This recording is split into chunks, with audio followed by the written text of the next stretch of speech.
Greg Fenchik subscribed to the channel.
From beneath the sand, place to take me close seems so far away.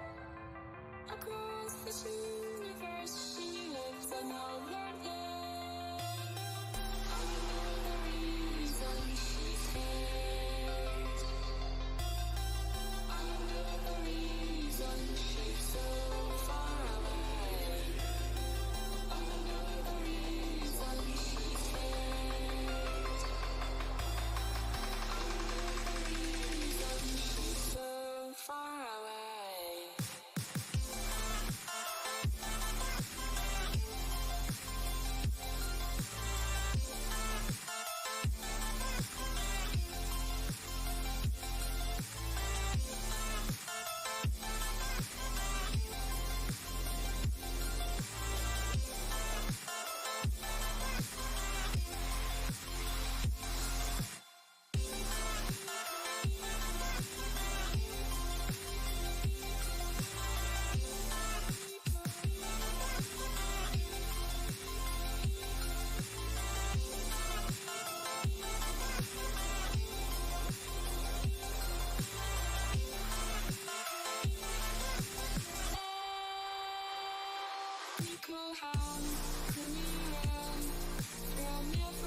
she's so far away.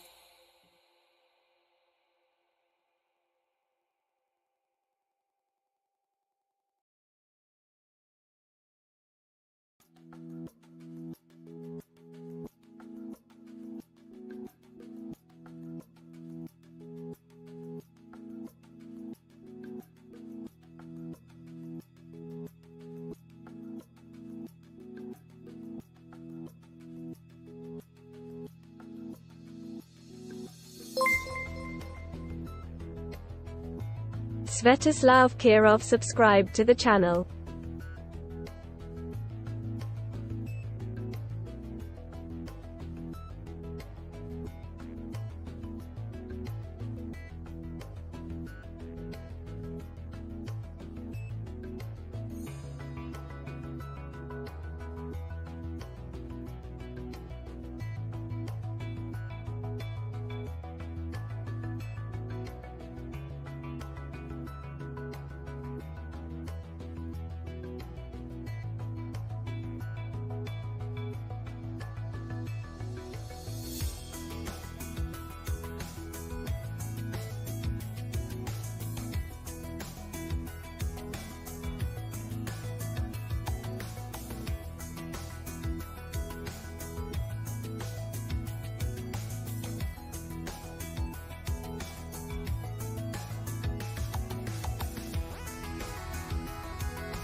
Who cares about countdown? Let's jump into the stream.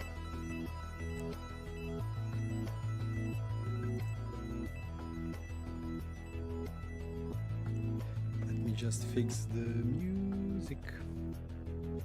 I actually have a button for that.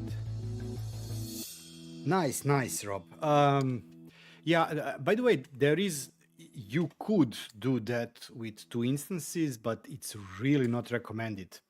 Consider that as a USB stick. For example, if you have a USB camera, you only have 1 app accessing it. You could potentially have 2 of them, but then you probably would get some kind of race condition or something. Why didn't it? I hate Stream Deck. I don't know why I have Stream Deck. Hi everybody, countdown is probably over. Let's talk about Terran while he's still not back. Just kidding, nice to see you all. Hi Jonas. So the idea of today's stream is to start working on something, but Kemi, just be prepared about one thing.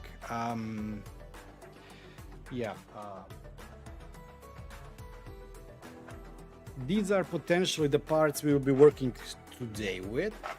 Hopefully we will get rid of at least most of them.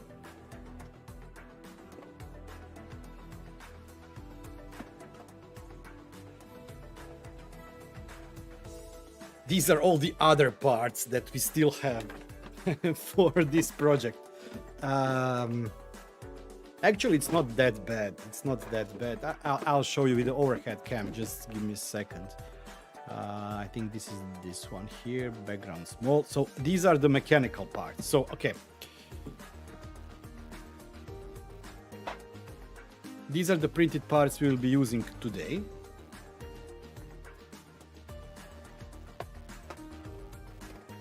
And these are the printed parts for some other day, because probably we will not be able to cover everything. Yeah. So I'm really.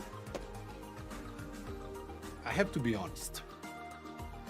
We talked about on the last stream we were assembling this one, so this is a stealth burner. So we got it working, and actually I wanted to build that first because we will be needing it today to work on the print. Sorry, on the assembly of everything.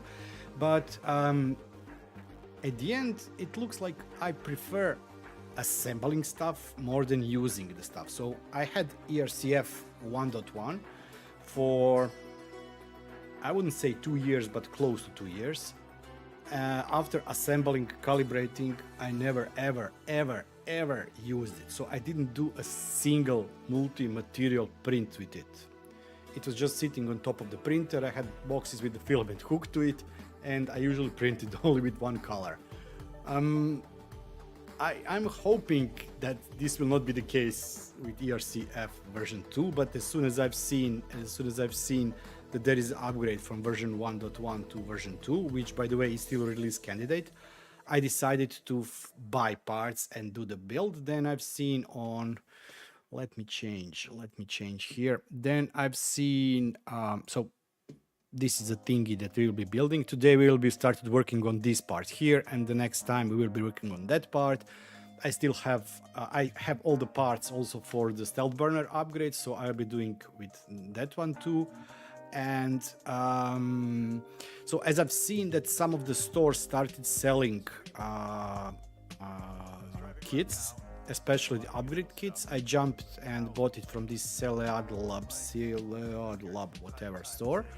So they have kit that is full kit, 8 channels without control board or with BTT multi-material board or whatever board. And they have option to upgrade from 9 colors to 8 colors, and also from 6 colors to 8 colors. Since I had 6 colors, I will be upgrading it to 8 colors. This is all the thingies that you need. Plus, you actually need to disassemble the old one and reuse some of the parts. You can actually reuse also the printed parts, part of the printed parts. But since I changed my colors from red to the Galaxy Purple with the glitter in it, I decided to scrap all the parts, printed parts, and print everything from scratch. And actually we will be talking, because I don't think that next week, but if not next week, then the week after that, I'll be releasing video on the GD Q1 Pro. After printing with it for some time, I've printed so far, I think this is the last data pool, yeah. So far I've printed 155 hours or 1,472 meters of the material. So I can tell you what are the good things, I can tell you what are the bad things, and I'm also looking forward to video. Actually all of that combo, when they reach to me to do review of the video, plus all of the projects that I'm planning to do with 3D printers in the next couple of months, this all ties together, because I really wanted to see if a printer like GD with heated chamber can be good machine to print ABS parts, quality parts, and all of the parts that you will be seeing printed here actually were not printed on Vorons. They're printed on the GD. So yeah, but let's dive into it, because we will never ever finish this task. I will also move a couple of things away from the desk, because we will probably not need them today. So this is the bag with electronics and mechanical parts. We will be needing stepper motors from here. Everything else I'm not sure if we will be needing, except maybe this chain for the wires. These are all the parts from the last machine. Also, all other parts that you see here are pulled from the ERCF version 1.1, and also all the screws that I had in that model I also already sorted in this one. Quickly we can go through the list of the parts here. Nope. This here, so I didn't get this one. I got this kit, ERCF version 1.1 upgrade version 2, 6 color upgrade. So these are the parts that are included in the kit, and they really do presume that you already have all the other parts that are not included. So everything else that you can see on my desk is included in that kit, and that are, for example, PTFE tubes, which we will not be needing probably today. These we will need. I'm not sure if we will come around to playing with the LEDs today. Zip ties, I don't think we will be coming to that part. I'm not sure if we will manage to do anything with regard to wiring. This is the blinky board. I actually have like 3 or 4 of those already sitting around. This is the latest version of the Binky encoder. No, these are leftovers from previous task. And of course the electronics, which probably we will not be needing today.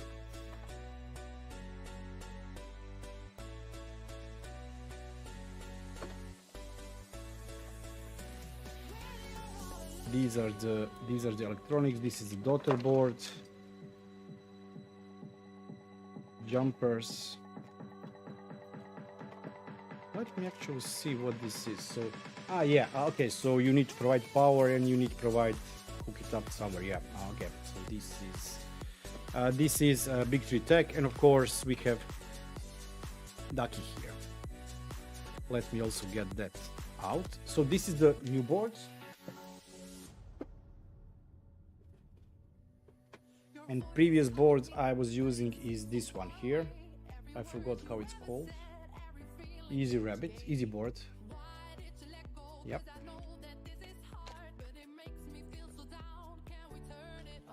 As I said, I have a lot of things already prepared for the future projects in regard to 3D printer. I want to get as much as I can from my old now Voron one. But in order for us to get started or finish this project this year, we really have to start. So let me put this away. Let me magnets get this away. Let's open the documentation and let's go through the documentation. I don't know if anybody else besides Kemi built or worked with the Voron. This is actually not official Voron, but it is Voron inspired, built for Voron, so documentation is following some of the guidelines, and those guidelines tell you everything. What you have to do, how to print parts. Parts should be printed with ABS. There is a reason why it's recommended in terms of if you're building Voron printer. ABS is here because of the elasticity and resistance to temperature, because the inside temperature inside Voron can get up to 40, 50, 60 degrees. And those parts would not melt, but would become soft and would break. So that's the reason why you should print inside parts for the Voron out of ABS. In this case here, it's not a problem because those parts will not be in contact with heat. But there is also, everything here is designed to press fit. So if it's designed with a specific shrinkage, each material shrinks or warps or has some kind of change due to it cooling down after it's melted. And that can have impact on how parts fit. So this is why it's recommended. So ABS, layer height, extrusion, blah blah blah blah blah blah blah. Everything was printed as such. It also tells you how to print parts. So there is a primary color, accent color, quantity of parts, colors. For example, this one is clear or transparent. This one is opaque. And if you already have some kind of MMU machine that can print multicolors, you can have also parts with the MM, meaning that it can be printed in multiple colors.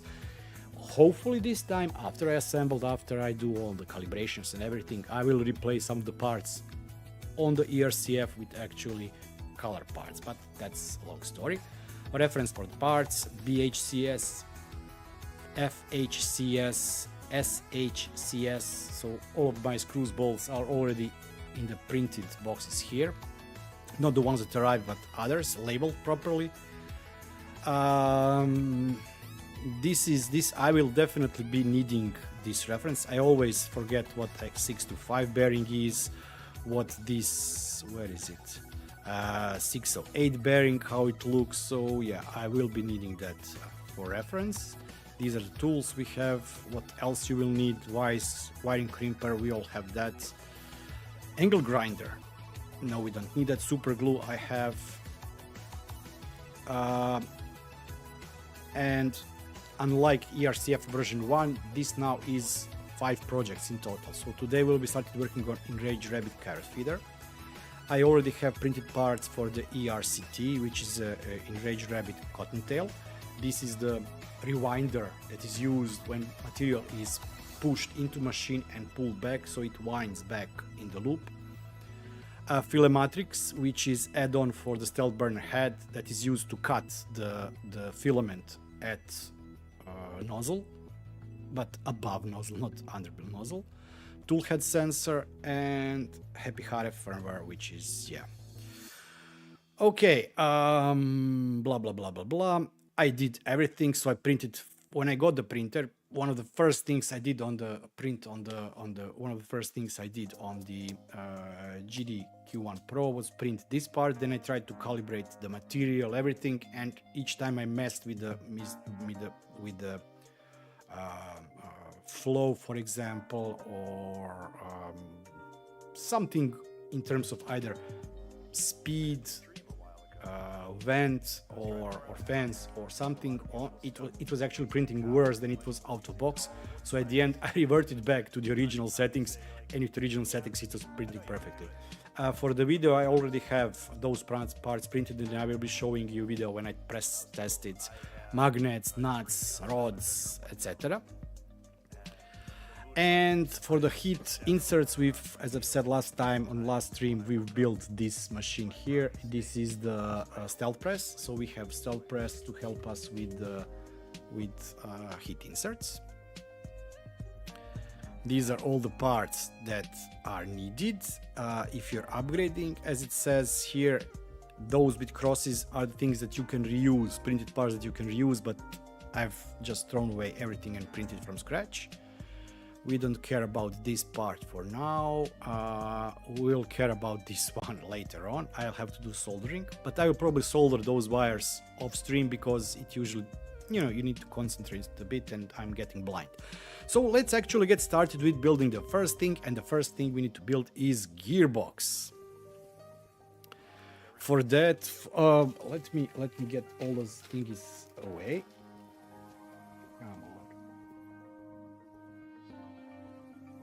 And where did I put? Just give me a second. I'm missing something here.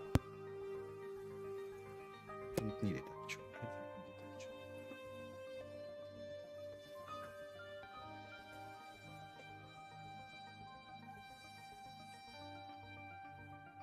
Quack, quack. But that doesn't mean. I will be looking at the documentation, but unfortunately you will be seeing this part here. I don't have ability currently to show both documentation and overhead cam. Streams are weird. Yeah, no way, no way. Okay, so we need side latch. And for a while I was real scared of them. Like, it's definitely something that doesn't happen every day, but This is a side latch. An important thing about this is a print in place part. why it was happening. It needs to open so it can actually latch. So yeah, we need this part. Then we need a gearbox back and front, and this is one of the parts that I reprinted. I somehow managed to lose it. So this is the this is the front part, and I also need the back part. Is this the back part? Nope.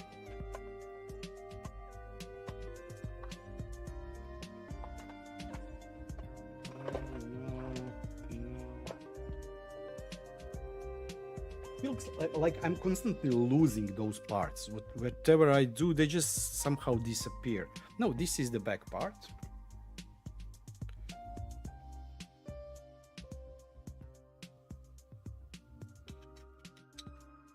Yeah, this is the back parts. Okay, this goes here. Nice, nice, nice. So we have everything printed and ready. So I actually know that I printed. What's going on here? Let me put my glasses. As I said, I know that I printed those parts because after I printed, I tested if they fit together and things like that. And like a few days later, I couldn't find this, so I had to reprint it. And now it looks like this one doesn't fit properly. It does. Okay. So let's cook this one.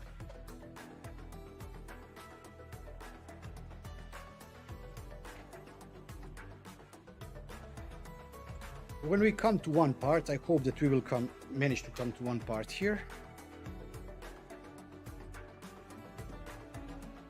Wow, everybody's so quiet.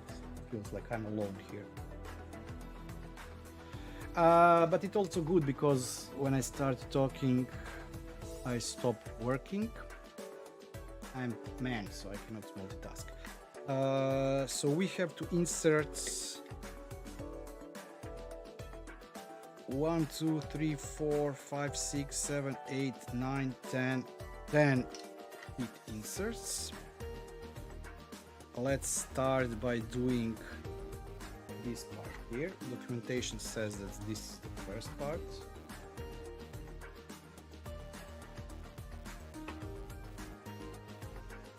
Let's be open.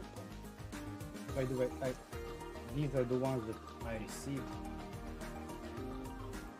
But I also have a couple of spare. And after I open the bag, I will insert everything into the drawer so I don't lose them. I know this is a bad thing because then I will not know if 1, 2, 3, 4. 1, 2, 3, 4. No, maybe I'm not. No, I will not do because then if I mix them, I will not know if in the kit everything if in the kit was everything you need or something was missing. 250 degrees.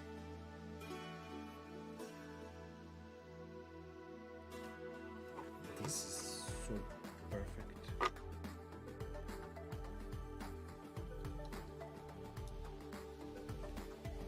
I did like hundreds of inserts already with just normal iron, but this is so much better.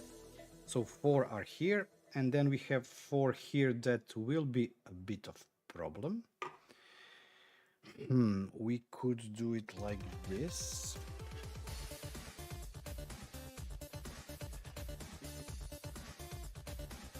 We could do it like this.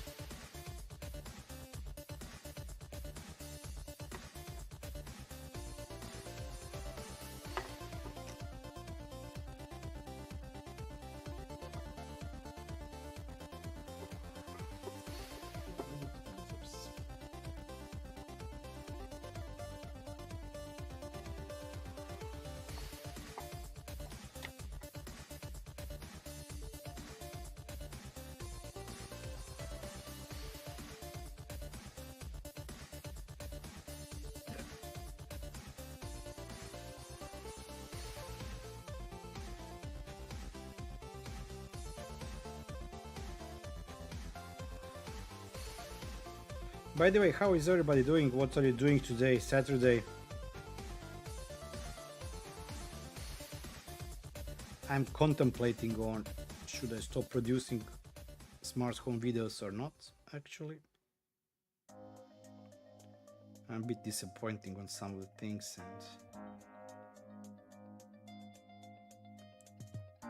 and this screw is messing everything up. It's like a big heat sink. Goes so slow inside. I had this dream a while ago. I was driving around town, doing a lot of usual stuff, when there was a cow looking like it was Ooh, nice. legs that appeared from time to time to say, like, yeah, I know you can do it. You have my trust. Oh, When I was little, I really should do conversion of Ender 3 to Vorons switch wire. But like it's like spending extra money to do something that once again I will probably never use, so I'm not 100% sure if it's a good idea or not.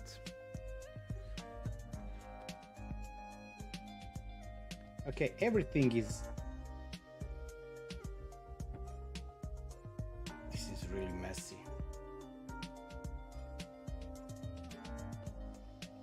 As far as I remember, these are probably the hardest parts to do.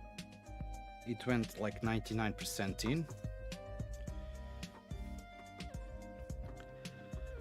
Trying to make a new home system dashboard for my phone. Oh yeah, dashboards. By the way, sorry to everybody, members know because I post those things to channel members. I'm sorry for missing video on Thursday. Actually, video was ready on Monday already, but yeah, I don't do sponsored videos that much, and this one was actually sponsored video, and I was happy that I accepted. I was really thinking, should I do it or shouldn't I? Because first of all, it required me to mess around my apartment, which has to get approved because like it's a physical install of something, and at the end my wife agreed, and now she's okay with it or happy with it. I'm not actually no, I'm not sure if she's happy with it, but it's okay, and I know she's using it. But for a while I was really scared of them. I was really considering not to do the video on it, not because it's bad or something, but simply I was like, nah, I don't know. But they really did offer a great sponsor contract. I don't do that often. I'm not living off YouTube, but this was really something that I would be silly to miss. And while they do not have ability to change my video, according to contract, they must see it first and approve, just so that I don't say something really terrible. And actually there was nothing. I'm not sure, you know, there are people that are really nitpicky about things, and some minor things I usually do not have issues. You know, you buy expensive car and something, yeah, like fuse is blown out or something like that, you know, something similar that can be fixed either by them or by you in a second. Or for example, I don't know, or like a rubber seal somewhere, you just need to press it and that's it. Probably they mishandled it. This one really didn't have anything bad that I hate it. You can see iron touched it here and here and melted the plastic, but doesn't matter. Okay, so we have a couple more. Yeah, we have a lot more. So we have two more here, but these will be easy. Then we have one more here. Oh, where are you?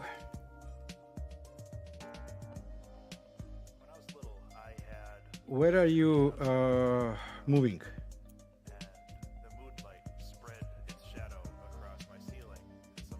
Like new place, new town, new country, Johnny? So as I was saying, the video and you will see, hopefully you will see. I really would love that as many people see this video as possible, just so that you know, they don't see me as a bad investment. But because of the contract and how it was agreed, I couldn't release the video before their prior approval, and unfortunately due to May 1st, China is on holidays for 5 days. I did send this on April 30th, but it was already probably May 1st in China, and nobody has seen it, and I'm still waiting for the official approval so I can release the video. Probably. It's hard to And on the other hand, I was also on my vacation last week, Thursday and Friday, and I had a bunch of other things that I planned to do and did around the flat and things like that. So I just said to myself, nah, I'm not going to release a substitute video. But that doesn't mean that you should stop dreaming. But I don't want to do that now, but I have to do that now. Okay, so we did That you thought was real this first one, and it is probably the hardest part because of, as I said, weird. it was probably the hardest part because of those two here. So now we have to insert MR M5ZZ bearing. But once I knew what was going on and This is not why it was this one. happening, it made a lot more sense and I became okay with it.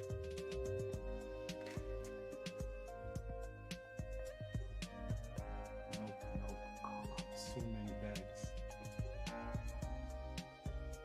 And this is one of those bags that I've already searched like 7-10 times, and every time I simply miss it. It's here. It's here.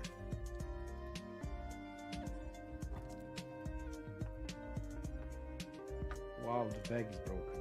Okay, good to know. It should press fit.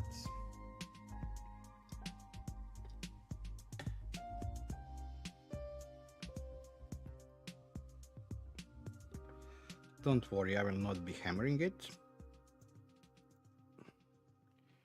I'm just using hammer as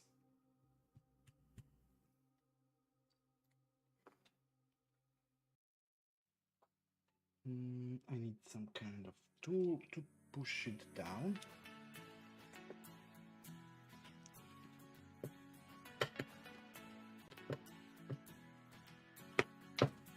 Whoa.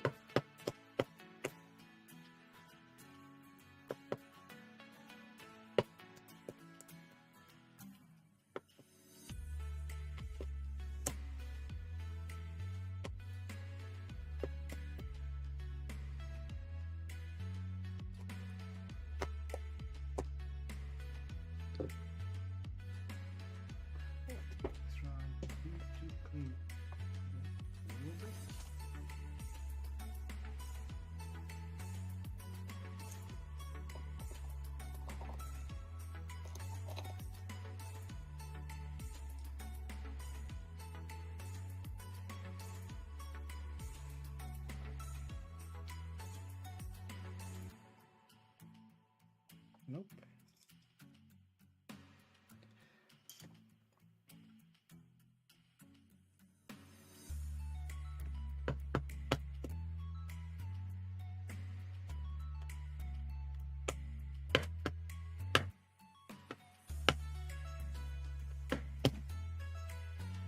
Nice. Is it in? Completely in? Completely in. Nah. Yes, there is STL for it.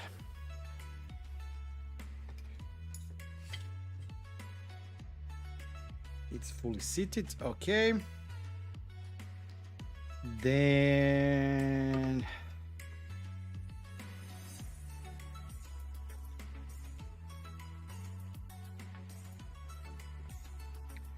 we need D2F5L. So these are not these two. This is this one here. D2F. These are 01Ls. Come on. And these here are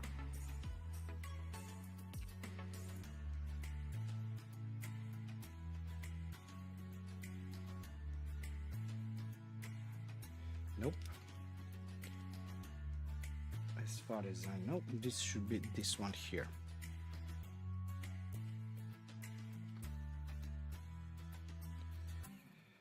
And it goes like this.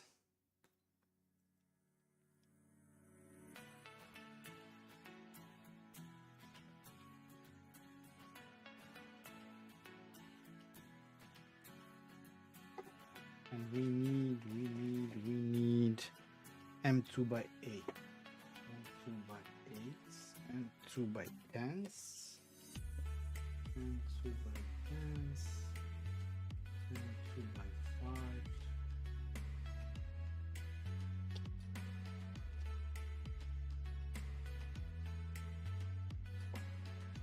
It looks like they didn't include it, but that's okay because I also have it from the previous.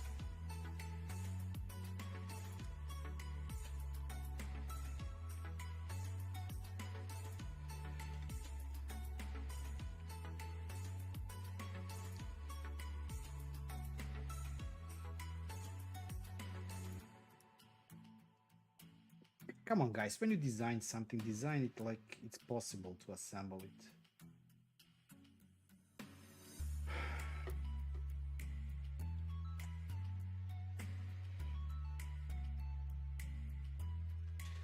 Yeah, this will be fun. Nope, this is not the one. May the 4th be with you.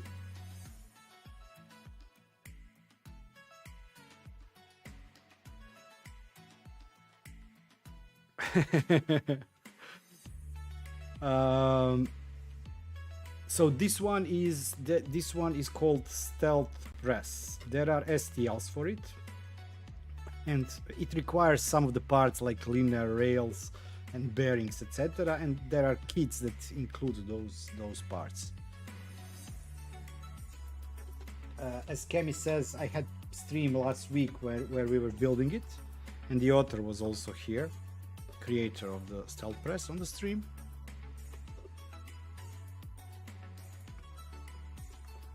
This is also the stream where this thingy from Elgato broke and fell during the stream. So I will not be lowering it. Instead, I will be getting parts a bit closer so you can see what I'm doing. Okay, now let's see orientation. Did I miss something? According to documentation, where this hole is for the red color insert, we should have switch. It's working, and I only have to solder. I will do that after the stream. 2 wires here.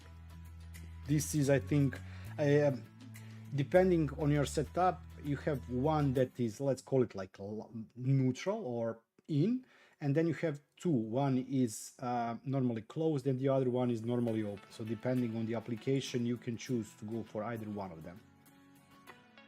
Okay, we are already on page 28.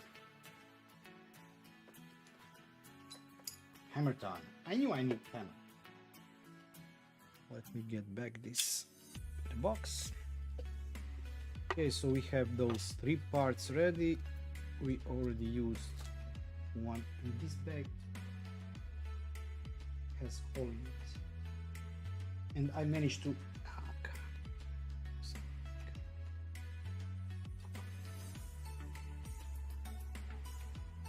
okay, so now we have to get this thing here. We need to insert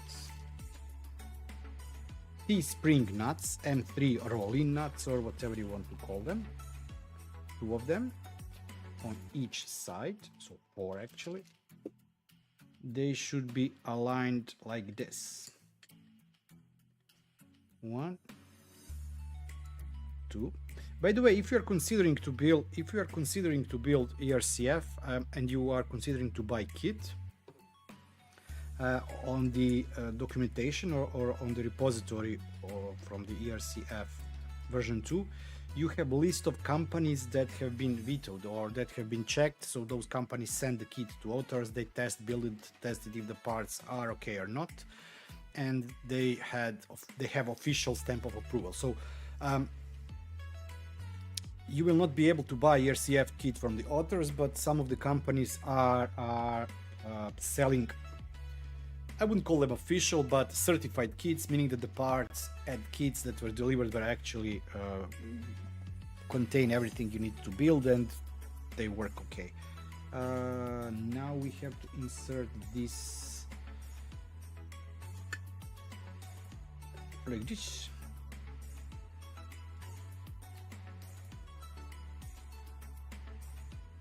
Oh, okay, so this goes like this, and if you look, this hole aligns, this hole aligns, as hole in this, as this hole also aligns, and this is fully seated. So we have to get 2 screws here, 2 screws here, and this is fully seated on this side. For this we need M3x8s, and these are the small ones in a big bag because you usually use a lot of them. We need 2 on this side and also 2 on the other side.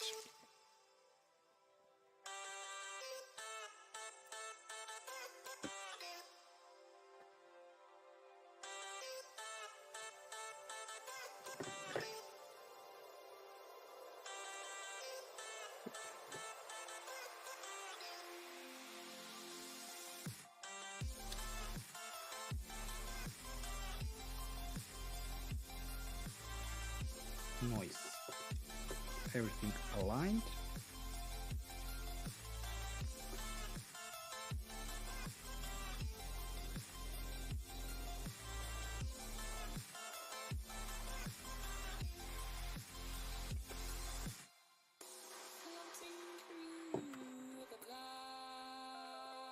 I don't remember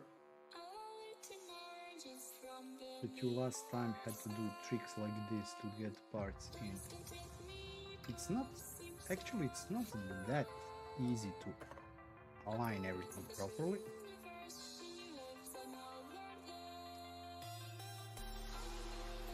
I'm not going to tighten down completely.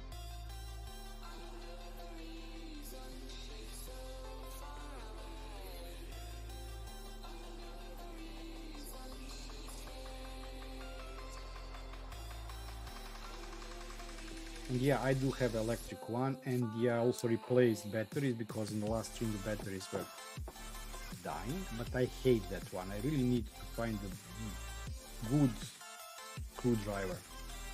Okay, so while I'm pressing hard here to make sure that everything is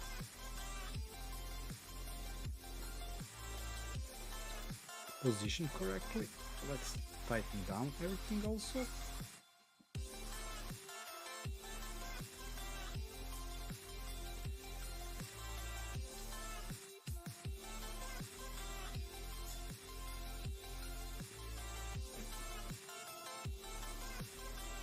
My cracking parts already. Okay, so these are in. Let's just make sure that everything, yeah, it's okay. Then we have to get inserts in the backside.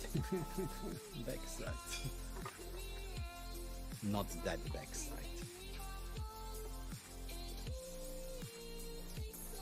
You know, it would be easier for me just to put everything here, get rid of the bag, and then pull 1, 2, 3. Oh, Kemi, by the way, if you're still here, if you haven't run out, I'm just checking if you're actually here. No, I'm just checking. There is a new version going to be released in 10 days of this one here.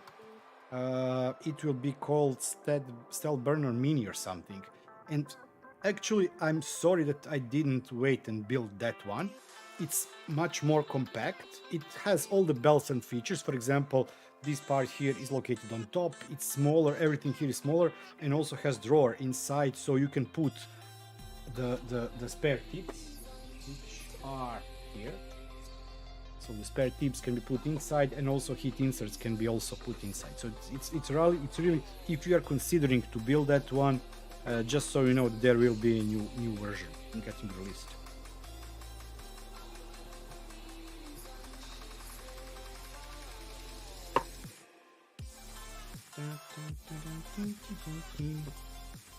I promise I will not sing. Okay, so here we have only one. Ouch! Somehow they seem to be hot.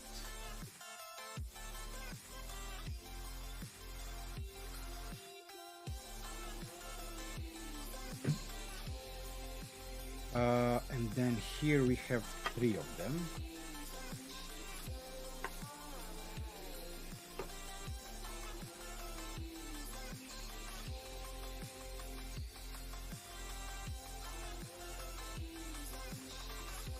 Oh, anybody noticing anything dynamic going on the desk here? I spent like 2 hours, like half an hour, working on the graphics for the e-paper display for the stream.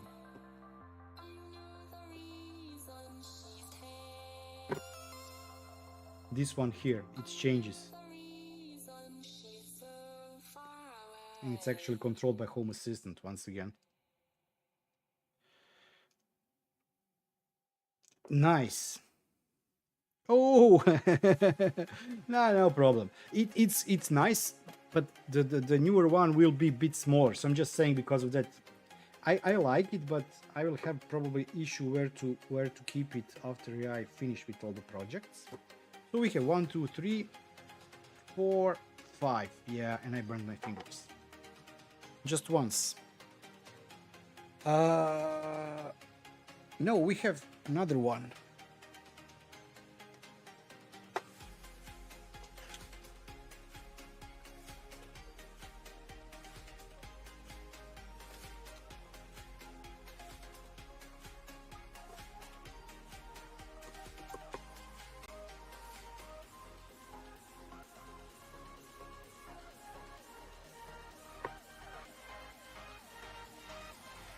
Okay, ouch. And then we have to get one of those bearings here. MR85VZ.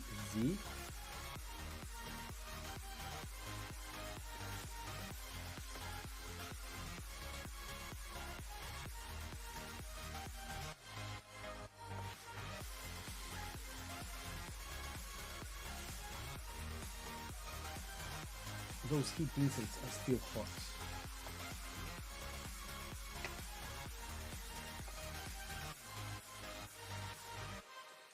Let me just check everything here.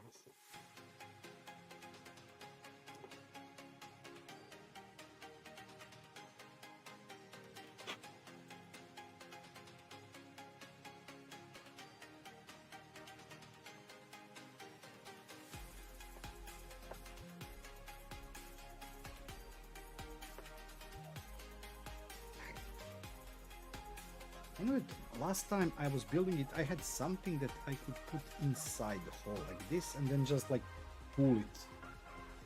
But this time I don't have anything like that. Maybe this one?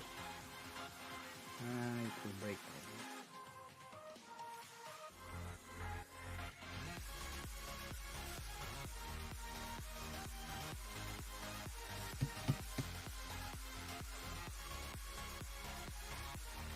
Wee bit more, wee bit more. Nope, it's out.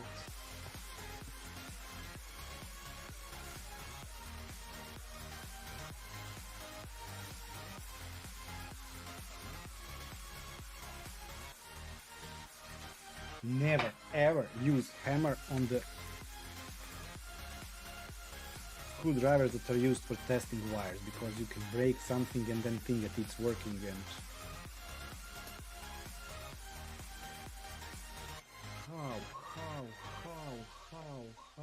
how can I use something here?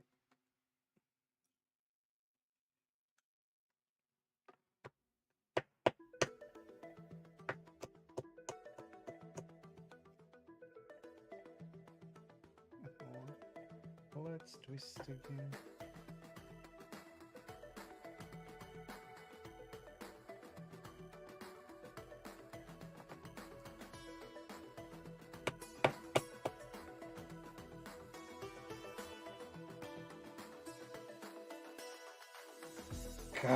Hate you.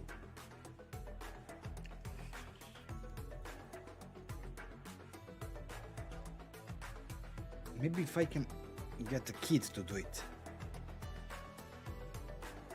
Yeah, like they would help me in anything.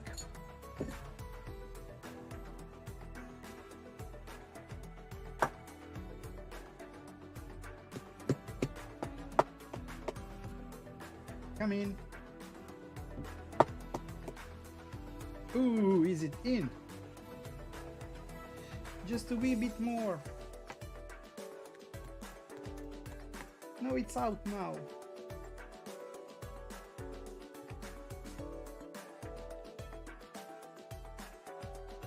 It's completely out.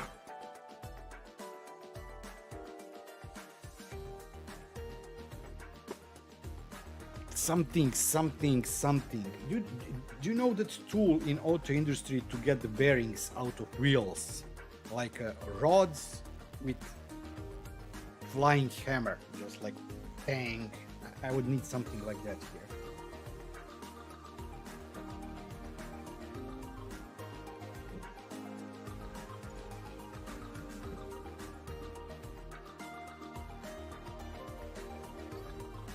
No, actually no.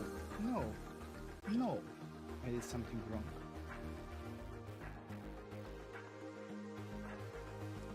Just a wee bit more. The problem is that it's not flat here and I cannot position it in.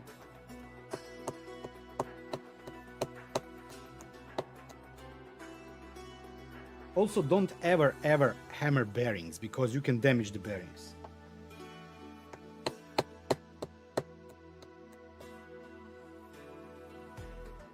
It's completely in. It's completely in. Okay. As I said, never ever use hammer on bearings because you can damage bearings. So that's why I didn't use hammer this time.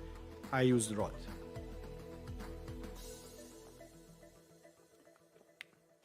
I'm slowly sweating. Oh, huh? Do you see? Do you see it? Okay. So we did this. We did this. Yeah, I'm idiot. I forgot completely about it. Do you know how you can pull the bearing inside? Ah, come on, idiot.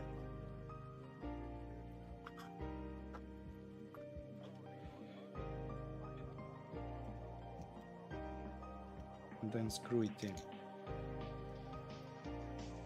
Come on, completely forgot about that one. Completely. Read the documentation. So this was just my test of seeing do you all read documentation or not. I knew there was a trick, so we did also that one. Now we need to assemble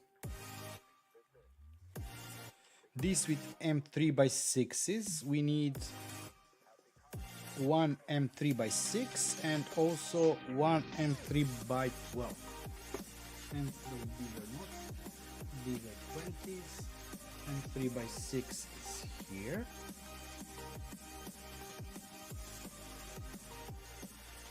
And 3x16 and 3x12.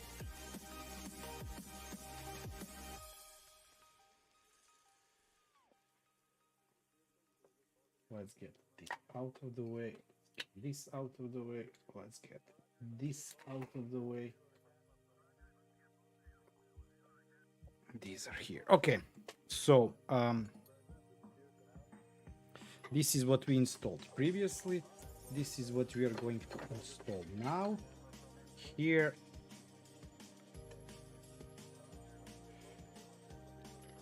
Ouch!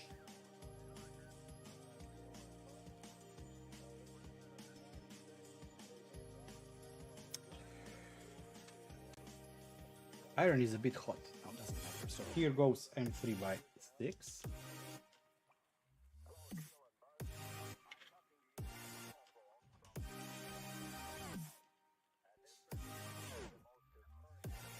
By the way, if you hear fire alarm, my daughter is cooking currently.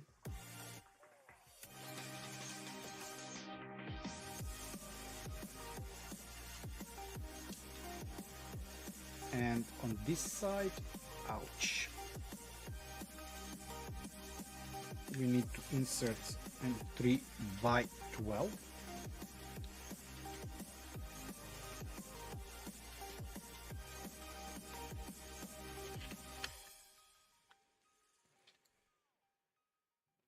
So it goes like this. Nice and flat here. And also nice and flat like here.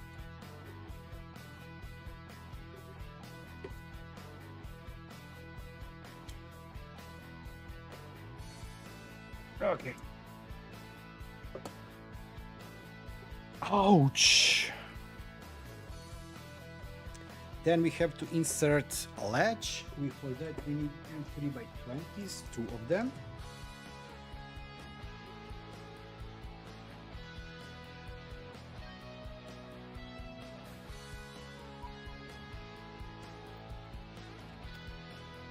And latch goes like this. So this is top part, and this is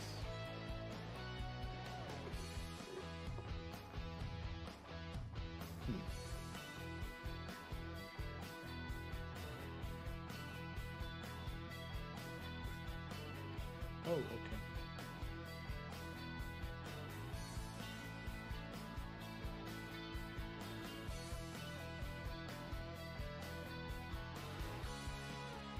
This really doesn't need to be tight, especially since this part needs to move. But it should go fully inside, like this. And then we have this one here, which is actually a lock.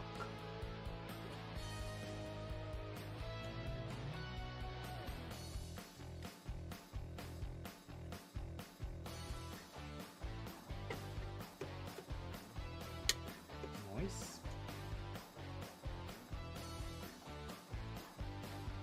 I like building stuff like this. It's like Legos for people that are older.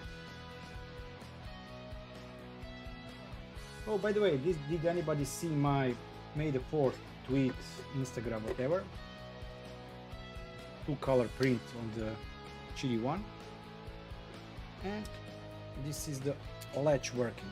Let's not break it before we finish assembling everything. Then we go to... Oh, it's better. I will be using this one instead. Mainstream. So, okay, we finished this one here. Now we are going to build a gearbox with sub-bomb for part 2, whatever. Oh, we will need bearing spacer. I have that. Knob. I have that. And wheel. I have that.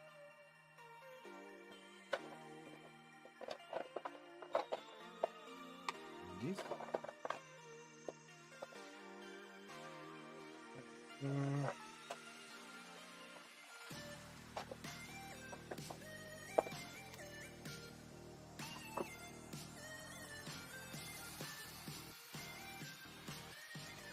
I printed a couple extra bearing spacers, I think, just in case. Just in case. Okay, so we need also 5mm D cut rod, and I do have it here. Then we need a GT2 belt loop, which I think is in the bag from previous build. Yep, it's here. Then we need GT2 pulley teeth, which is also this one here, and then we also need 5 times M3 by 8 BH3S. Let's move down. It says you have to remove the flange. It looks hard, but it actually is really easy. You just need like grip it with something, and not going to burn my hand once again. You just grip it with something and pull it out. This is the old one we've been using, and it will go here. But I do think that I have M50.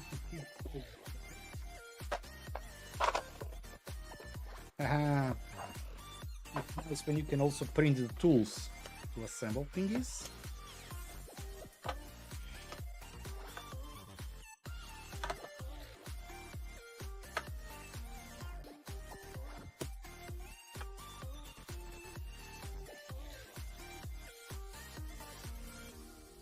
Oh, it would go much easier inside if I would.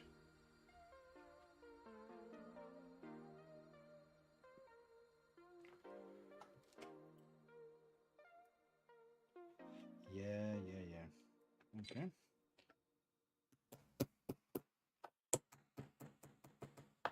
Ooh, nice. Then you install it like this. Insert the blah blah blah into blah blah blah. We did blah blah blah. Add. Oh no. Insert.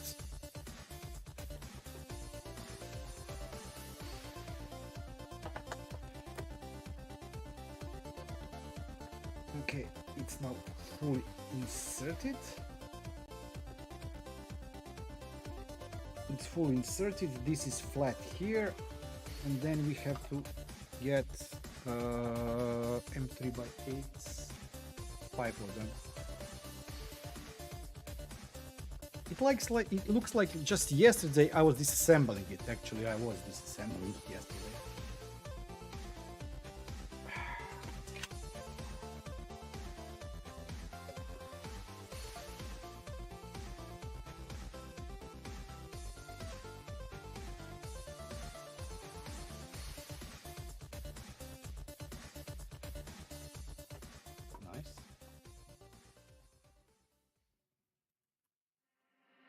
Add 5 times M3 by 8 BHCS to secure the wheel in place. Gently tighten the screws in star pattern, skipping every other screw.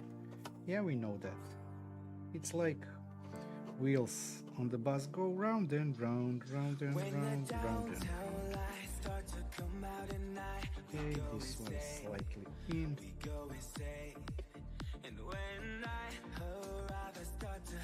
How many of you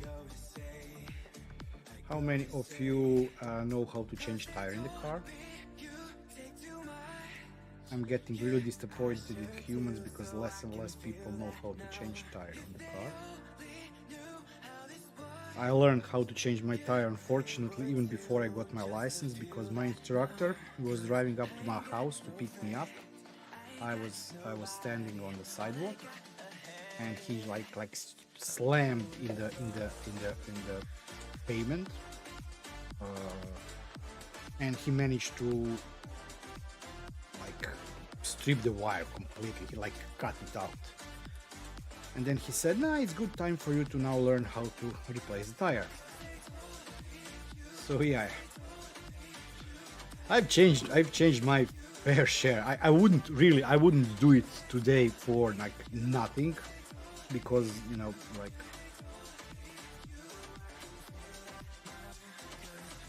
there are people that can probably do it in 10th of the time I am doing, but I did change fair share of my tire. Nice one. Doing it for somebody else, that's different story. But I wouldn't do it for myself.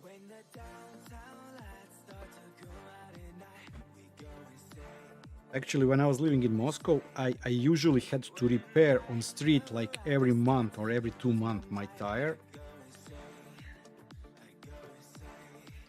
because there were, you know, those street dusters, wipers, those trucks with brushes that go around and clean the streets.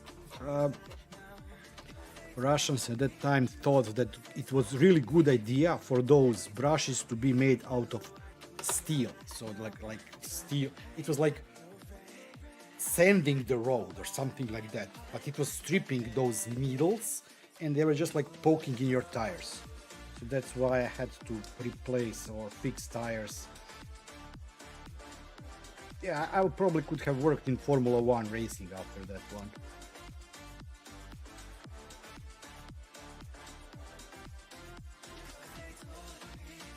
I agree.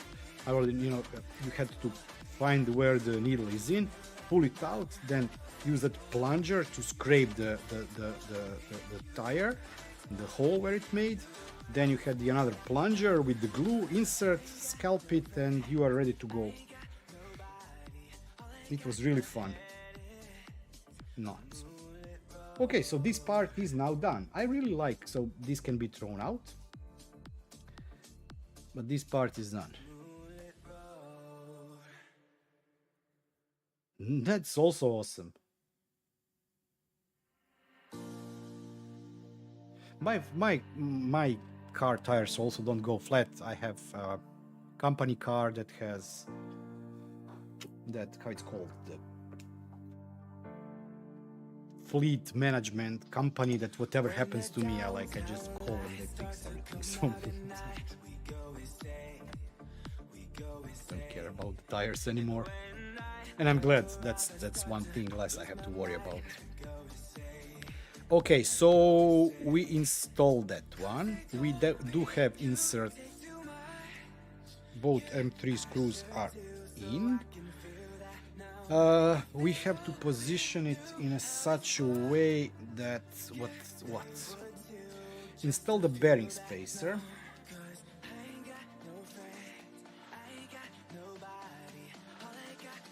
Where is the other one?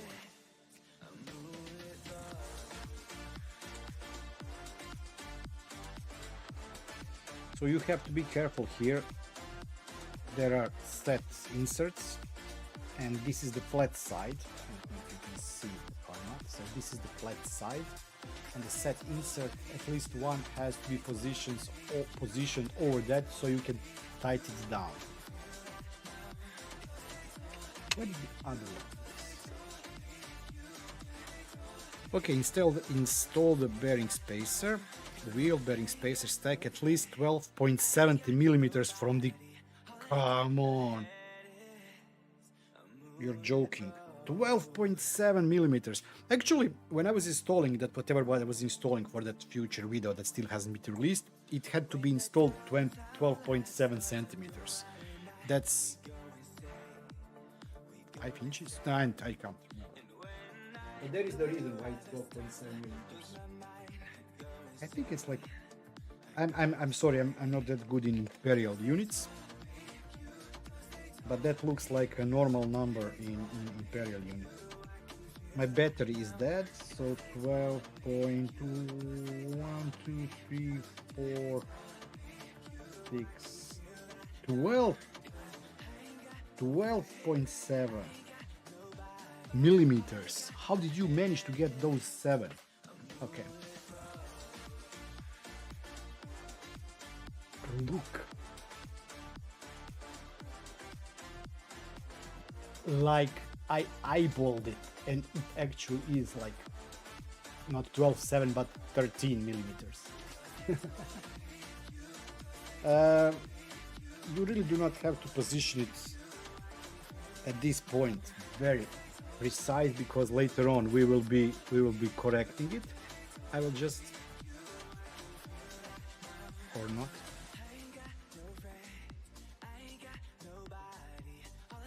I will just tighten this one a bit so it doesn't move that much.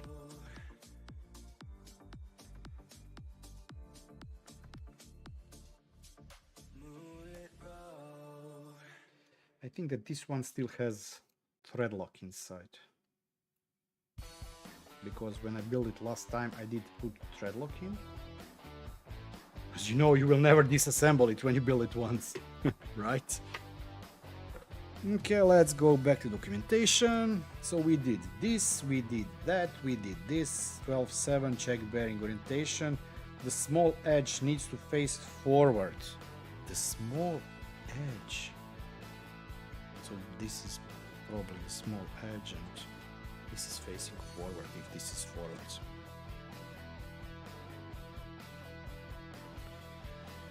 And then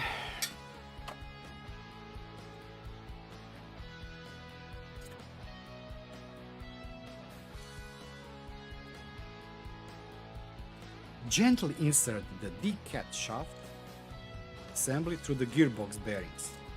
Depending on how well your D-cut shaft has been machined, you may need to use fine file or sandpaper. We don't need to do that.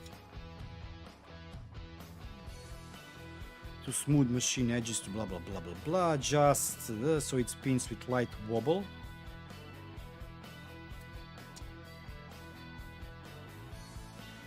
Adjust, use the back edge of the gearbox as guide and gently adjust the wheel, twig, BHC screw sensor until you're satisfied. Okay, but I'm satisfied how it looks.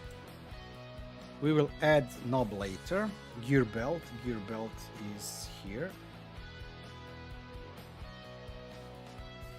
So this is the gear belt.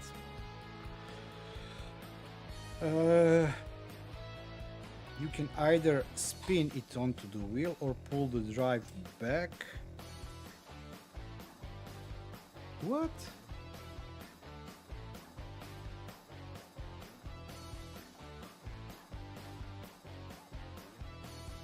I don't get it. What they fuss about? It's like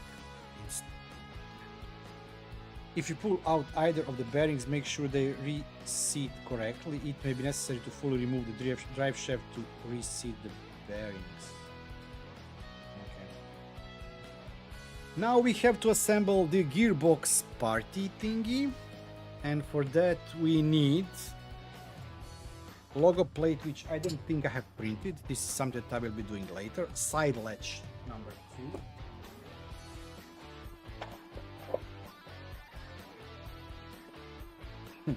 These I have couple and I will be showing you a little bit later. That one you've seen, that's my wife.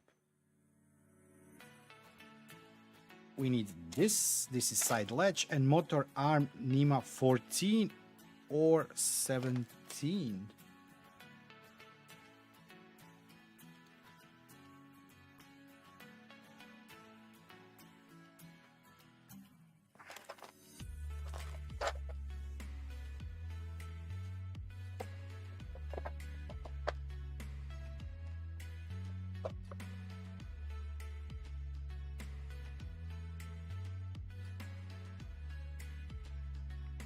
I have 2 motors.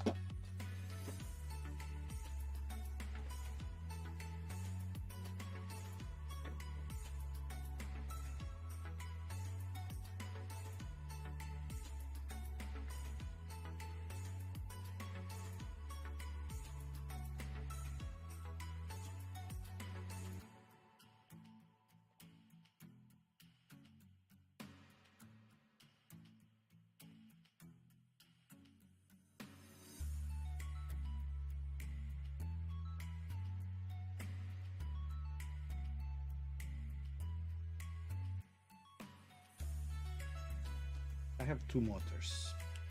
Which one goes where? So this one goes here, and this one is NEMA 14. Okay, and I've printed. Okay, there are multiple parts, so yeah, maybe I should have printed something else, but it doesn't matter. So let's get everything ready. Ne vidi se.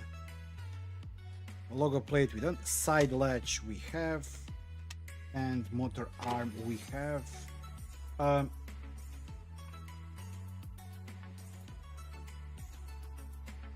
haven't used Octoprint in a long time.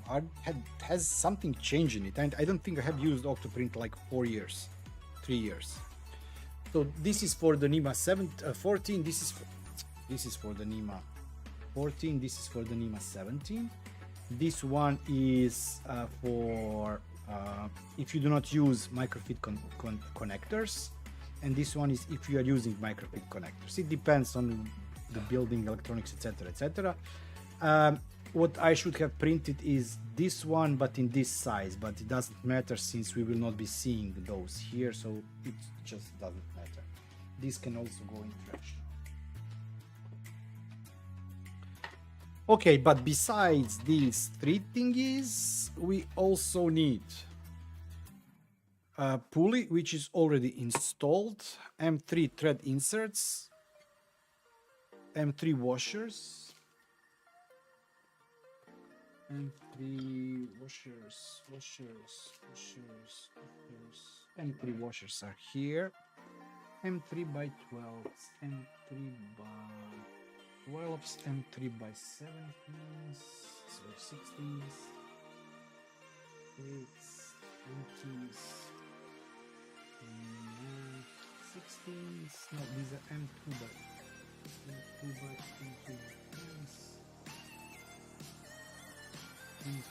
M3 by 16s, M3 by 25s, M3 by 16s HC, M3 by 16s H. Okay, this one is M3 by 16s,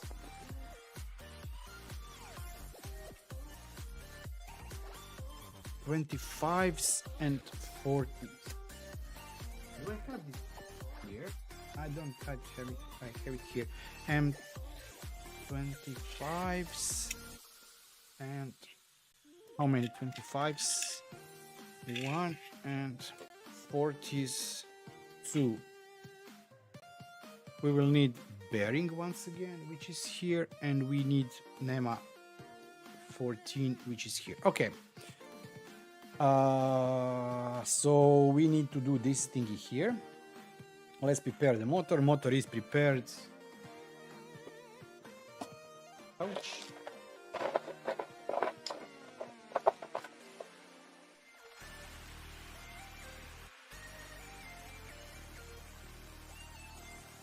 NEMA 17.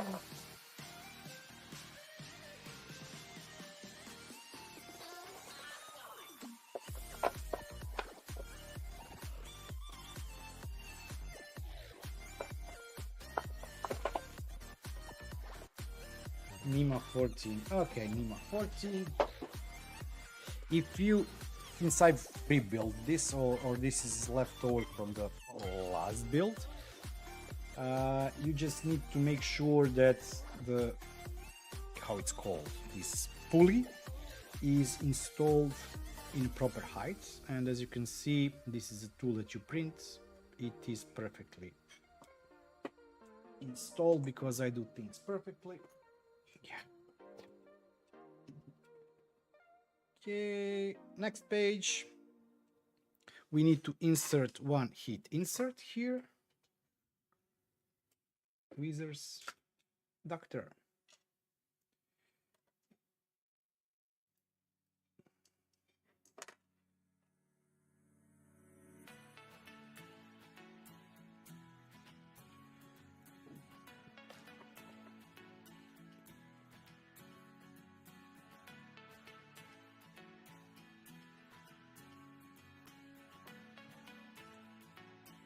I don't believe it's not a butter. Okay, this is done. Motor wires.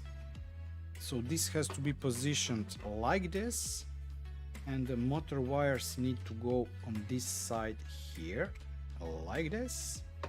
And then we have to get two M3 by 16s. 1, 2 M3 by 16s. We have to go get washers.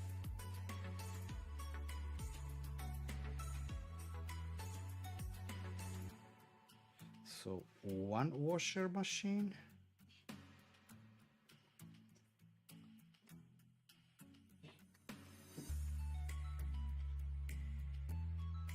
Just lightly, tightly. Nope. Yep, right.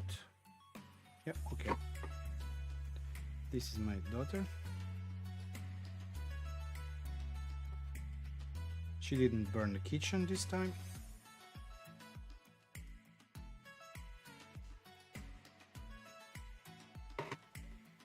And we need 3 by 12.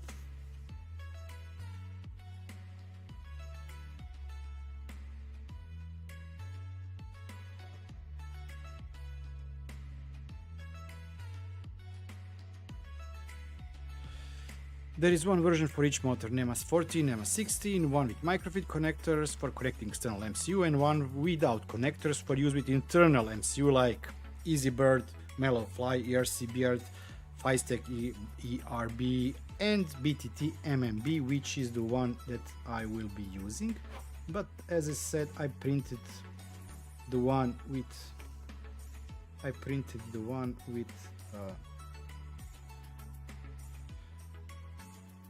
microfit connectors going here, but that doesn't matter actually. So yeah, I will leave these parts loose because these are things that we will tighten later on during the build, so we don't have to worry about this one. Let's go back to the documentation. MR M5, sorry, MR B5Z once again.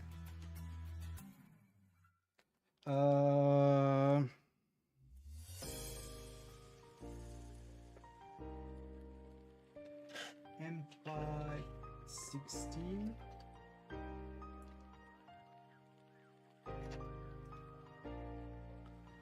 and M5 nope, not nylon nut, normal, I'm just nuts.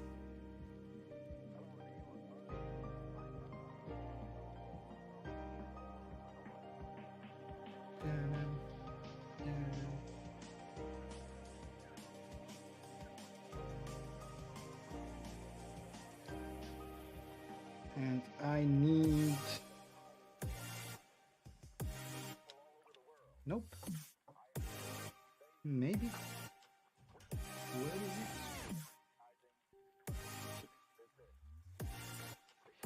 Nope, where is it? Ah, here it is. Haha.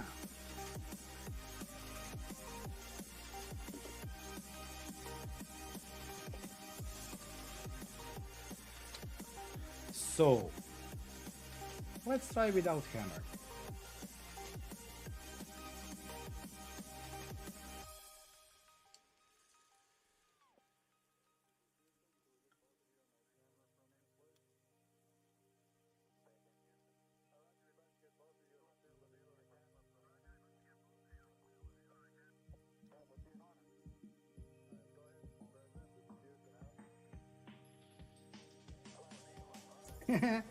It's in without hammer. Notch. Is it completely? Yeah, it's completely in. It's completely seated. Okay.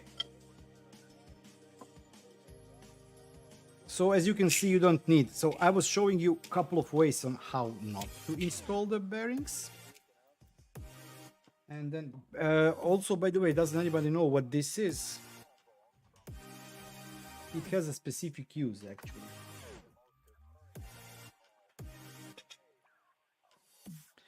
So the bearing is inside and it's completely in as far as I can see. Let's go back to the documentation. Once installed, the bearing will not be flush, it will stick a la la la, we know that. Optional wiring, blah blah blah, we don't care about that, we don't care about that, but we do care about this here. So now we have to close everything up. And what that actually means is we need to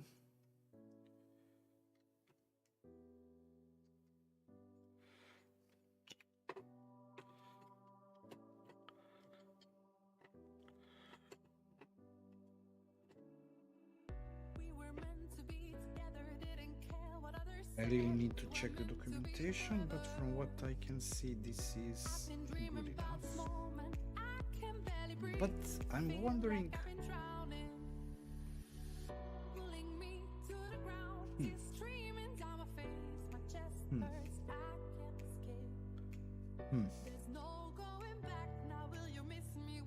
Something is off here.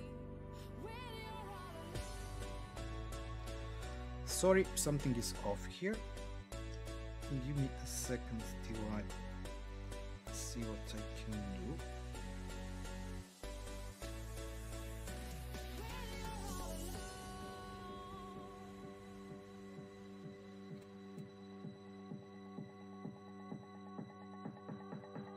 That's strange.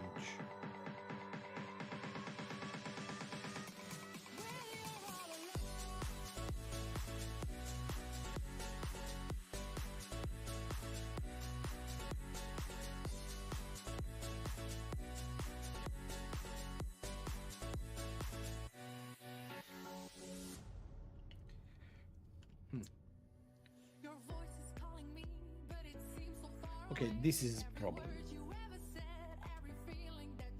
This is problem. This is a problem now.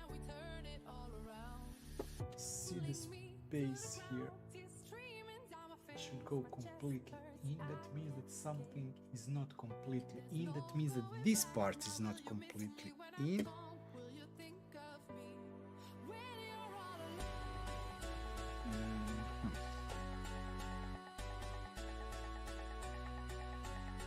So we have to go a couple of steps back.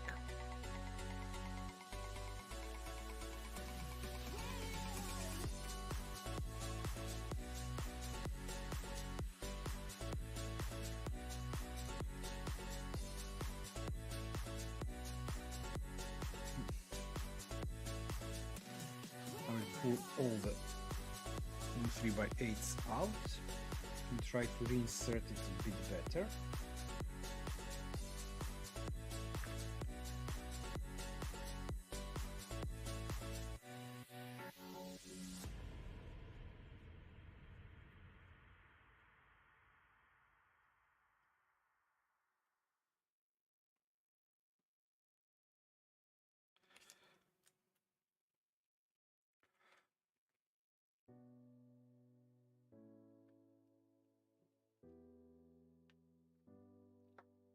Yeah, it looks like it can go a couple of millimeters more inside. It looks like it needs just like 2 millimeters here. You see, if it goes like 2 millimeters more in, then I think it would be better.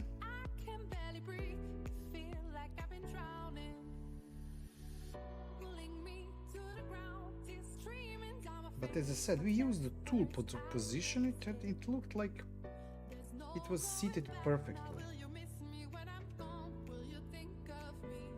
Okay, this is not the one that we need, this one.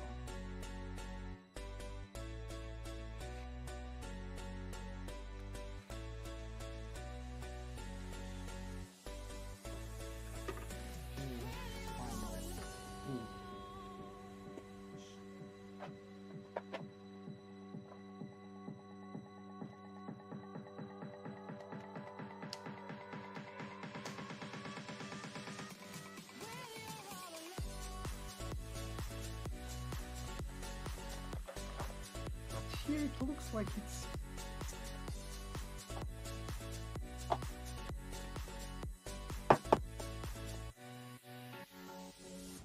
no, it looks like it's seated completely.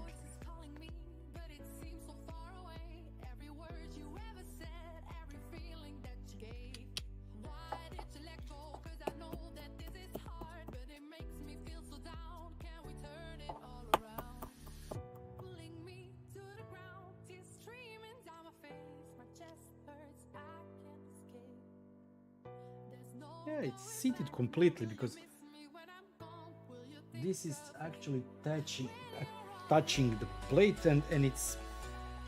I'm still not sure.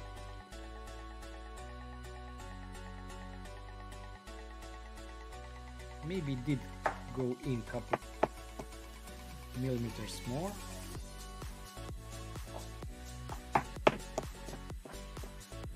Thank God we are playing with the ABS. Hammer time! Da-na-na-na. Okay, let's redo this. Add this. Insert everything here.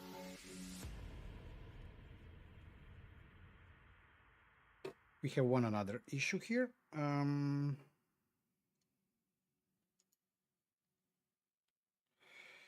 But we will fix it.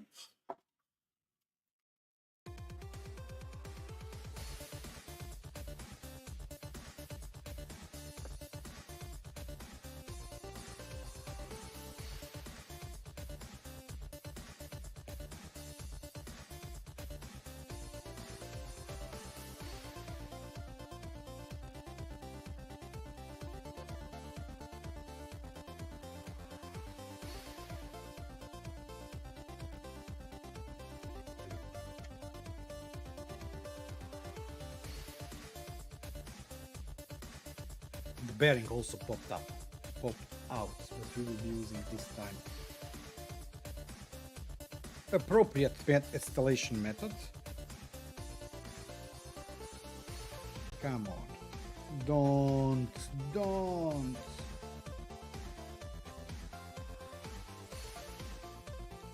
Give me a second.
Grrr.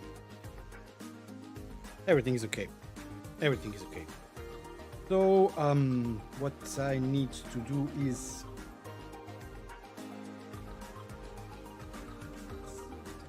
here from the tools.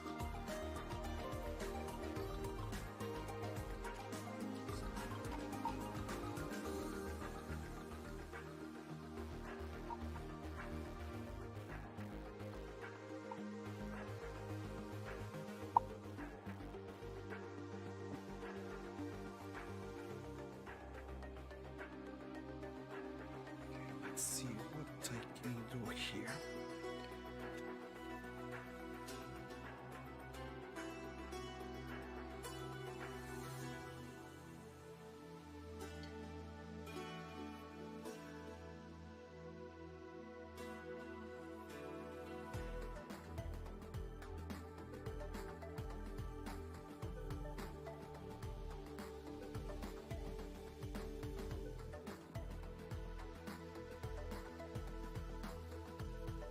So the problem is that my Vera tools are unfortunately too big to go through the hole because they have this protection or color or sleeve, whatever. And I'm not sure. I can't find my normal old-fashioned Allen keys. So I hope that with just fingers I was able to tighten this down, but I'm not really sure.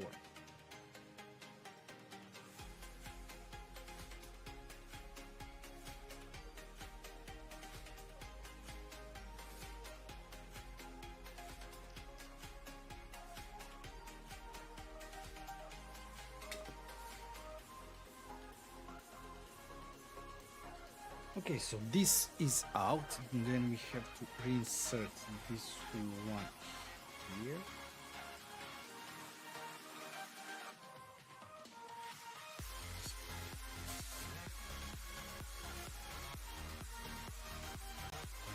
Ah, okay, it looks like it fits better now. Now let's position it like this. Yeah. Okay. You just had to hammer it a bit more. Okay.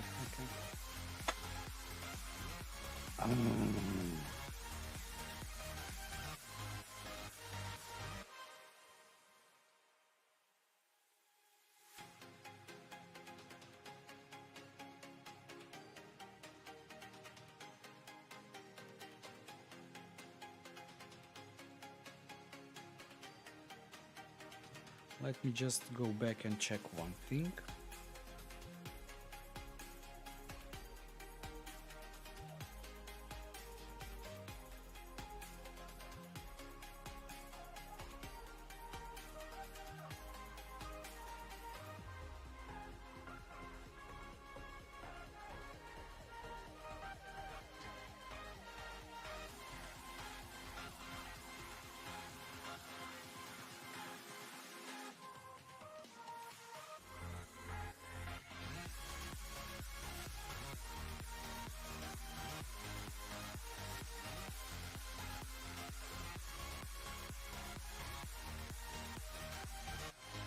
Okay. Let me tighten it down once again.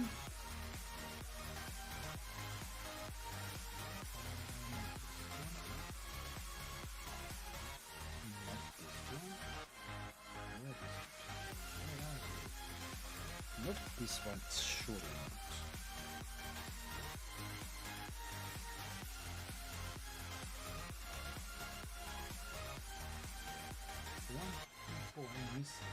Oh, here.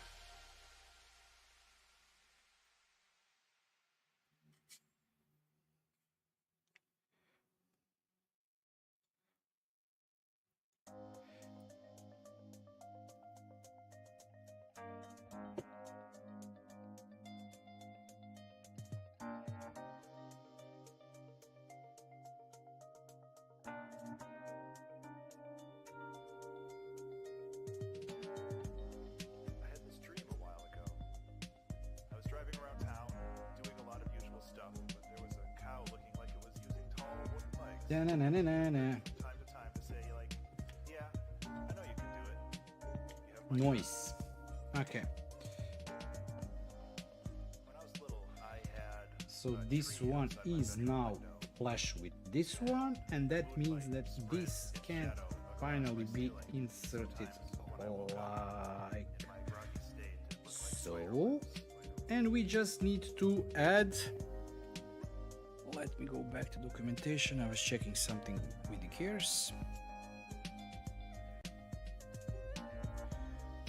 3x12 and 3x, okay, so 3x12 and 3x25. Ouch. But we almost forgot one thing. Oh no, I hate this part.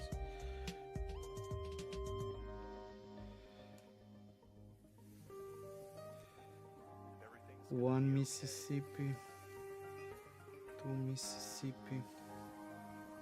we need to add those 5 that I just removed. Probably. It's hard to tell.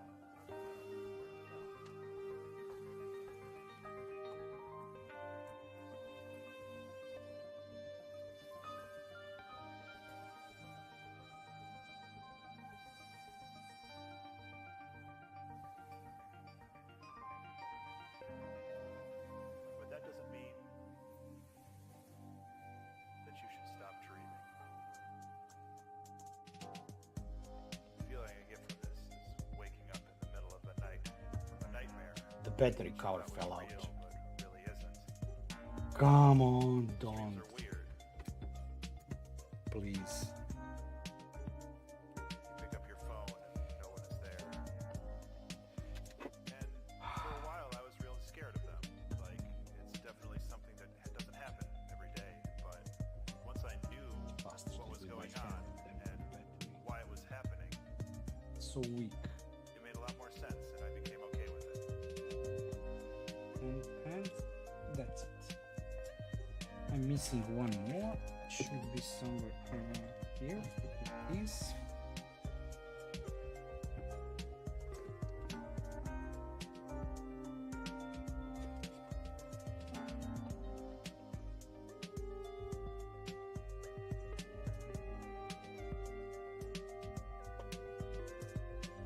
Sorry for not viewing, I'm just popping it out in my lab.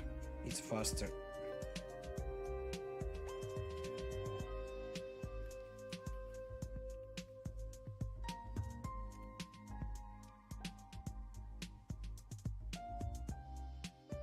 So yeah, this was taken out because I had to reposition this 80 tooth wheel. And I almost forgot to return the bolts. It would be really shame to forget them, because then I would have to disassemble half of the machine to get to them. Nice tight, but no need to make it too tight.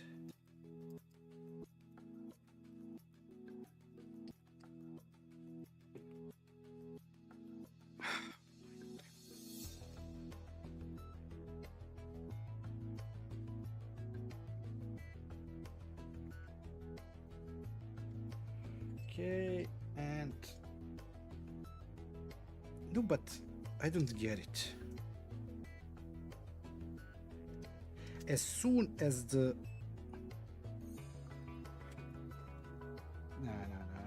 no, don't tell me.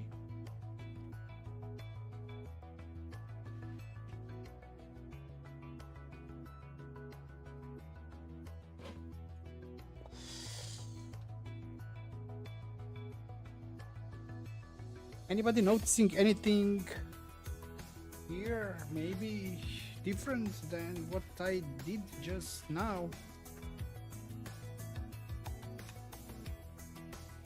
These screws are SHBC and we need BHCS because of that these are not round or ball headed, and that's why it doesn't fit inside.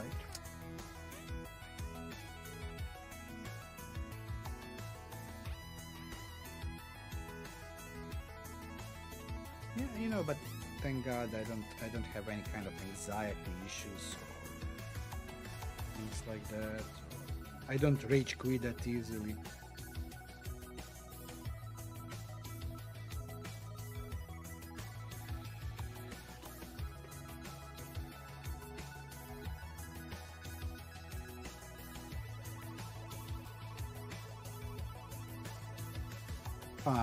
I don't like this, but unfortunately for the third time will be installed. And 3.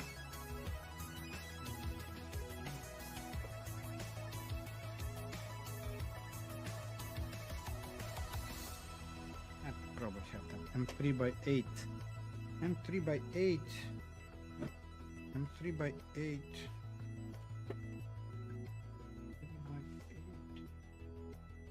BHCS.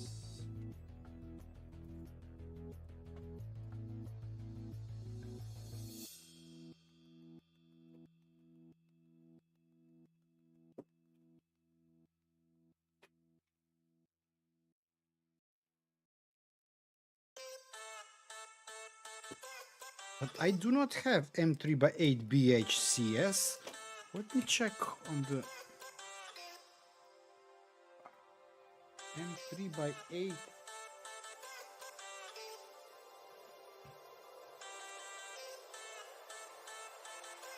It says that I should have it. Oh.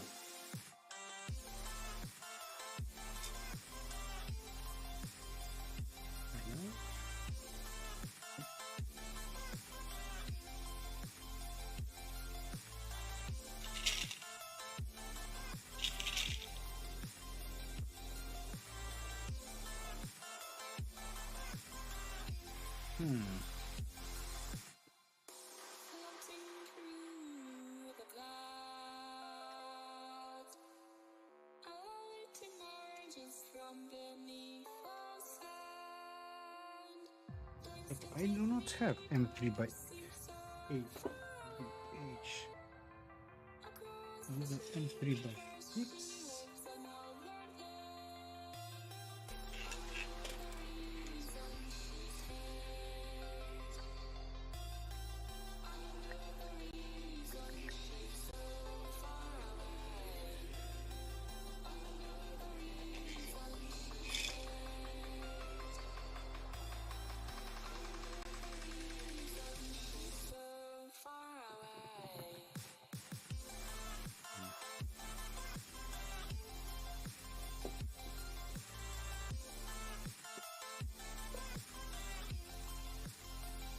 So here it says it needs to be M3x8 BHCS ball head.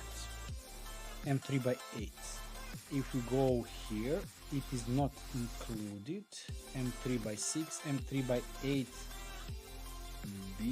BHCS. Nope. Okay.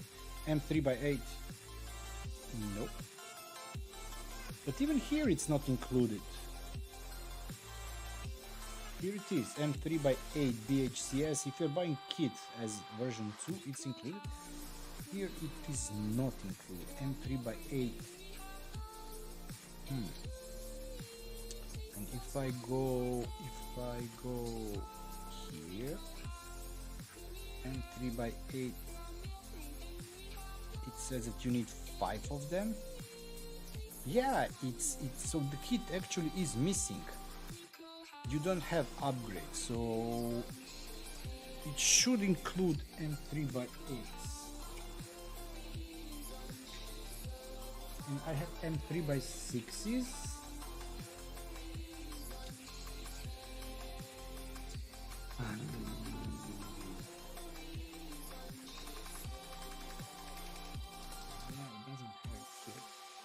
I don't have any. I don't have any. So what does that mean? That we will be taking a break until I find M3x8s. Just give me a couple of seconds, please. Ouch. Hot.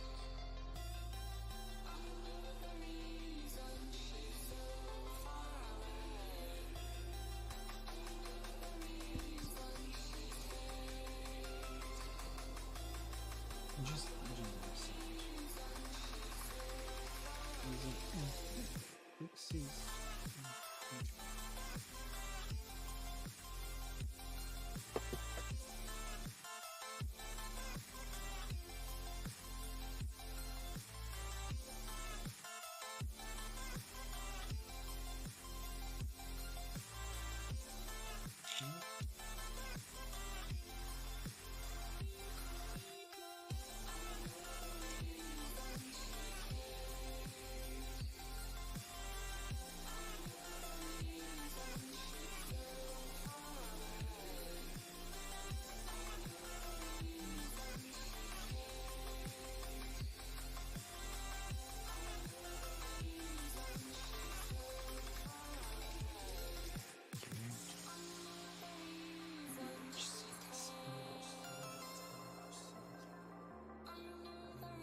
Stinking.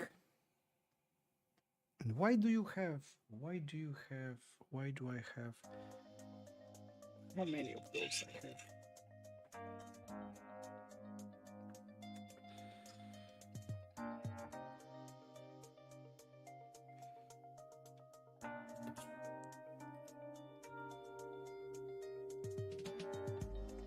I had this dream a while ago. I was driving around town, doing a lot of usual stuff, but there was a cow looking like it was using tall wooden legs that appeared from time to time to say, like, yeah, I know you can do it. You have my trust. Maybe I found the fix for this one. I had a tree outside my bedroom window, and the moonlight spread its shadow across my Just ceiling. give me a couple of Sometimes when I seconds. woke up in my groggy state, it looked like spider webs. If you hear the sound of angle grinder, that means that I'm trying to angle grind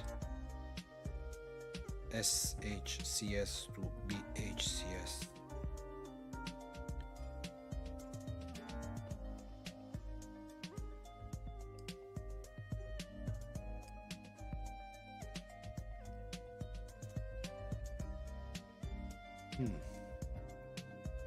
Maybe, just maybe, baby. So actually, I wasn't wrong on fitting this part. When we couldn't get it completely in, it was because of the wrong type of the head of the screw. That was the issue. But on the other hand, It's hard to tell. that didn't help me because neither the kit does include BHCS, nor did the previous version of the ERCF had those here. But as I said, just give me a second. I'm trying to play with something. Stop dreaming. If it works, we'll just pretend that Feeling this is again okay. is waking up in the middle of the night from a nightmare that you thought was real but really isn't. These dreams are weird.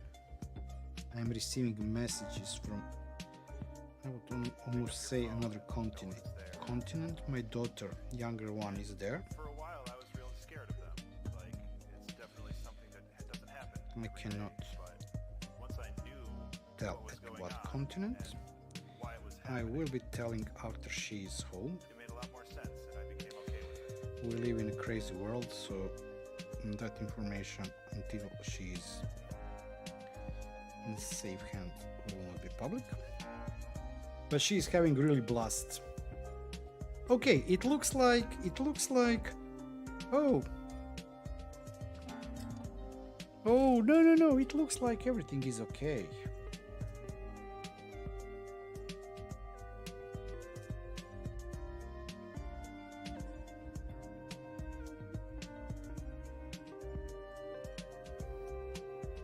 Look, everything is, I don't know what I was thinking, everything is okay. And I hope this will work.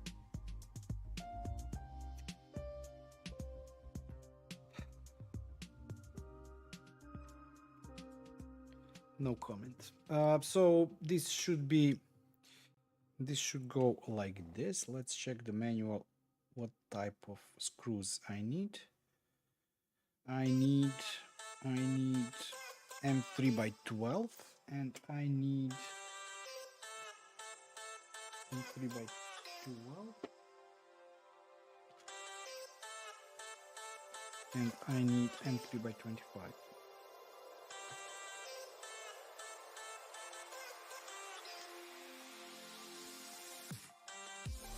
M3 by 12 goes here.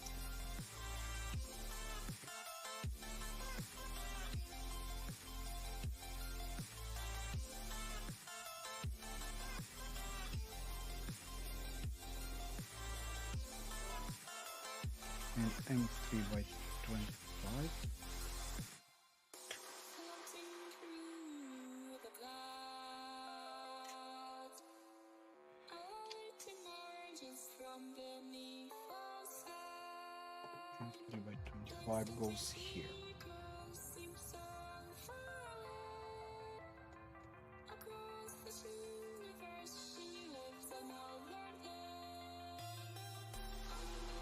The motor here, the motor still isn't tight completely because we will be moving it to calibrate the belt tension.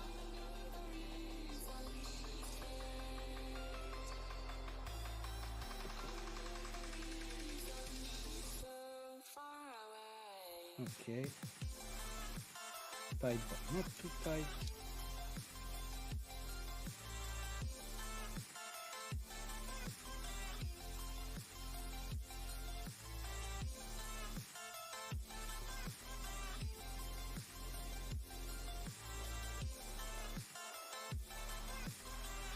Noise. Okay. So finally this part is here. Now we can also install the latch. For that we need a 3 by 40.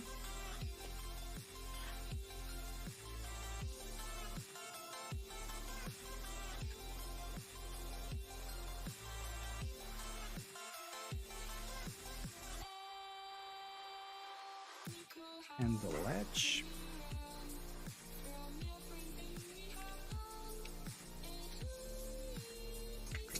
Here.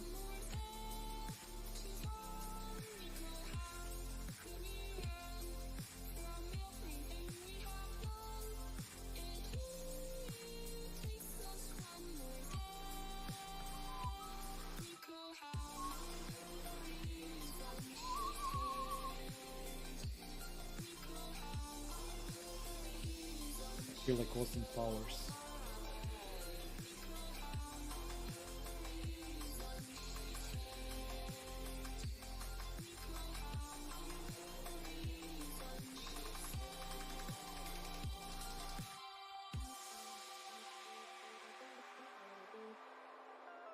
Okay, side latch is installed.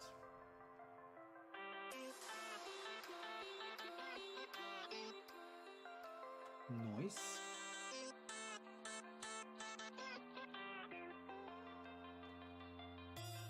Okay. And then we also need additional M3 by 40.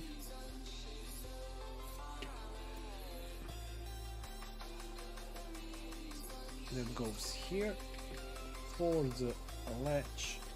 Sorry, for here, so the latch can be flashed at the end. Let me try to use the electric.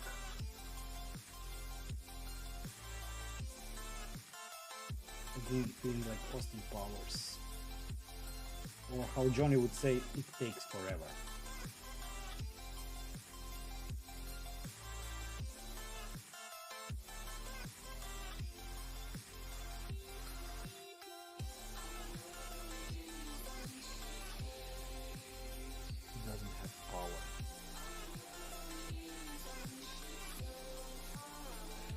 See it here.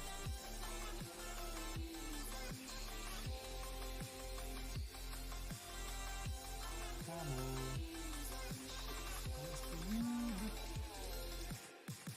And that's it. Okay, so we now did that. It says that we now have to adjust the belt tension, and that's this one here.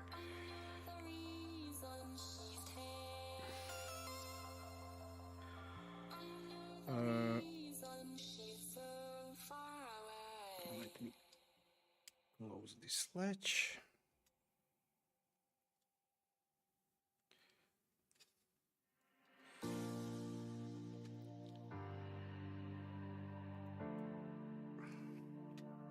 So as you can see, this makes the belt tighter or looser, and it has to give in like 3 millimeters. So I think that this one here should be okay. Let's tighten it here.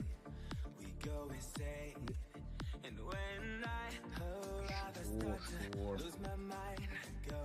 1 3 by 8 has fallen down.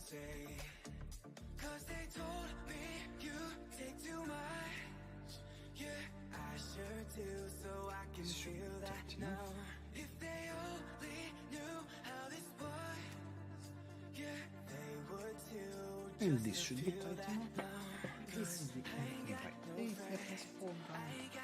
We don't have any M3 by whatever I installed here. These are M3 by 8s.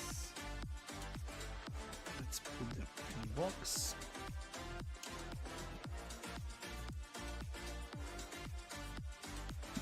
Okay, so the belt, check for rubbing and binding. We also need to install this. Where is the flat part?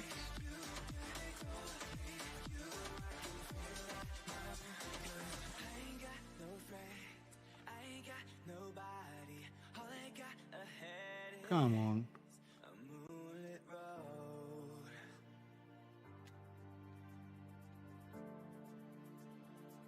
Really.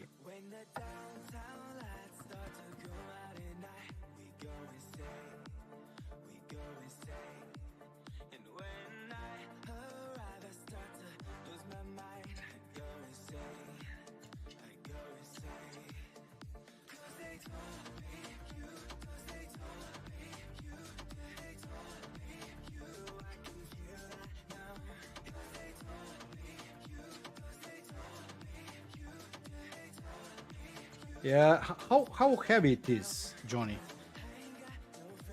How heavy it is? For example, the GD1 is around 18 kilos, 20 kilos. I presume that this one is a bit more heavier.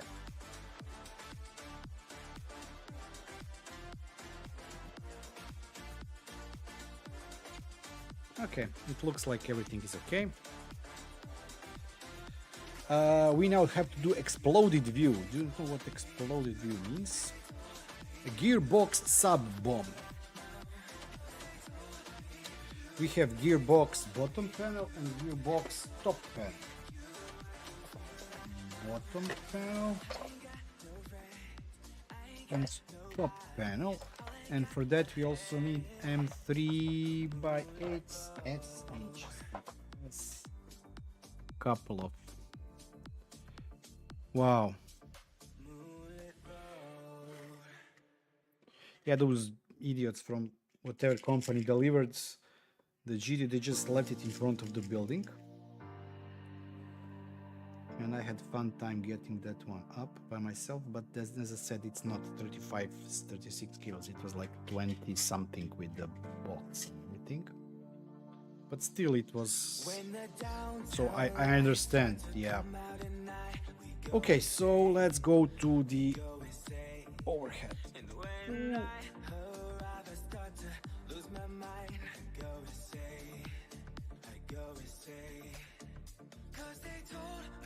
Okay.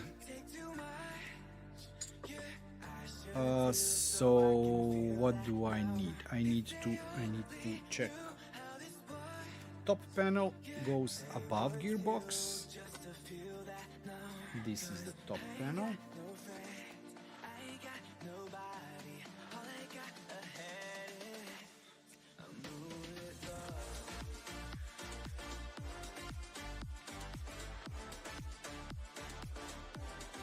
Goes like this.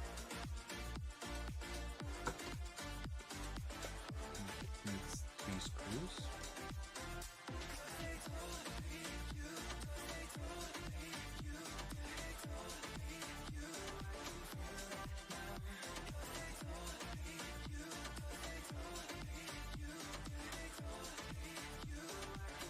But luckily that day I was home, working from home, or I just arrived home, or I was probably in the meetings out, and instead of going to office went home, because my wife was alone. If she would have had to pick up that printer, she would leave it on the street. Hey Daniel, pause. Zdrav. Pozdrav. My brain is not functioning. But it's better than the last time. Okay, and this goes like this.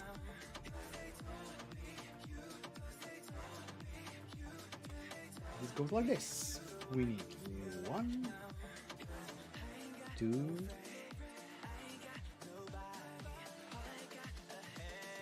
and we need 3. I said 3.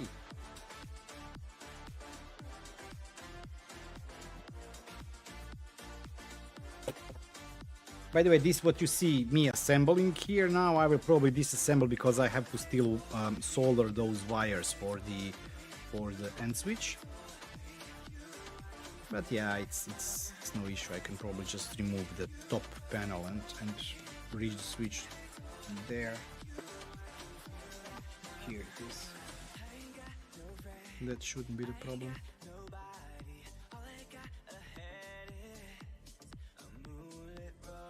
I really would love to finish at least this bottom part today. Because remember, I have to leave not everything as is because it's impossible until the next stream. But yeah, it will mess my table completely. Okay, so this part is now done. Ooh, filament blocks are now in order. Well, I think we could potentially finish it here because few things to do. Let me show you documentation. Yeah, I think that if next stream we'll probably lose a lot of time with this one. And we have to repeat it 8 times. Whatever we do here, we have to repeat it 8 times. And I did clean the parts, so all those supports that you see here in the images, I did remove. I did test, press, fit everything to see if anything needs to be reprinted or whatever. And yeah, everything fits nicely. But there is a lot of things. So this part is done. This part is done. I think I also checked all those parts if they are printed correctly or not. Then we have to insert into top hats idlers. I think I have 4 of them already prepared. 4 or 6 of them have already prepared. Then we have to insert the magnets. Tag plates I will not be doing this time. Once again, the bearings.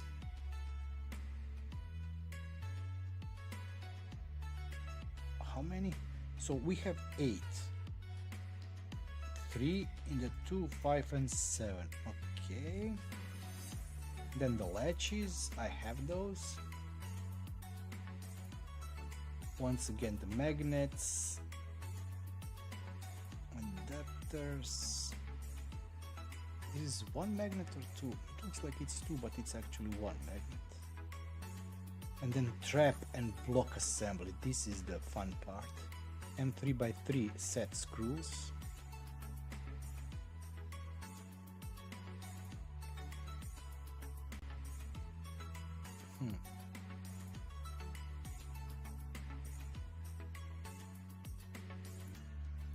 Filament hold is clear and film stringing. Okay, I've tested this part here, so this does fit. Maybe we can try and do 1 today. If you all agree, maybe we can try and do 1. And then actually if I do 1, I don't need to repeat everything on stream. I can finish all the other 7, so for 8 total, and we will be ready at least with it, because that's a lot of parts to do, and that will take probably a lot of time. Let me just move things out of the way here. Okay, caliper we don't need now.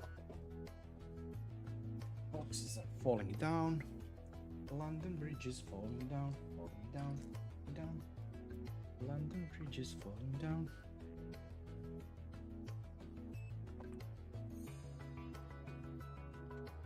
Okay, now let me just prepare the parts for at least 1 of them. Well, we need base trap. Base trap is I, and this is what? Oh, okay. Oh shit. Sorry. Base trap I have. Then we need top hat. This is the J one, and this one here. Then we need. Oh, I could potentially reprint this. Yeah, I could reprint them. So it's good that we'll do just one. Then we have this part, which is latch. Tag plates we will not be installing. Filament path is N. This is this one, and what? M is base. Is this base? This is base. Okay. Okay. So as I said, we need one base trap. This is I. This is this one here. Tiny piece. Then we have top hat. Top hat is this one here, and it looks like it could do a bit of reprint to make it better. Then we have a latch, which is this one here. Tag plates I don't do now, and then we have filament path. That's this one here, and we have base, which is this one here. Okay, let's go to documentation. Knife is where? Here. Let's just check that everything is clear.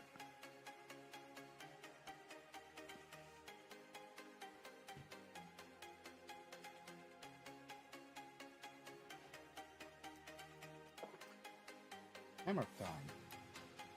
Hammer time. Base.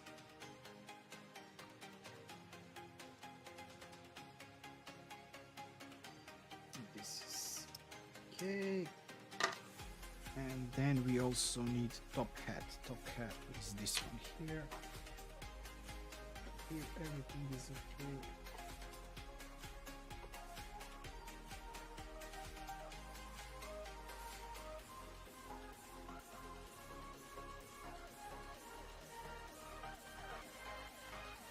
This is okay. Okay, so it's prepared. Let's go now to page 2. It says that we need to insert into top hat 110 gears, and I have these that are already prepared from the last ERCF.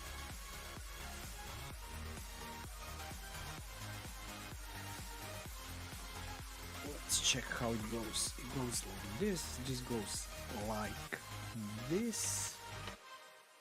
And then we have to insert it.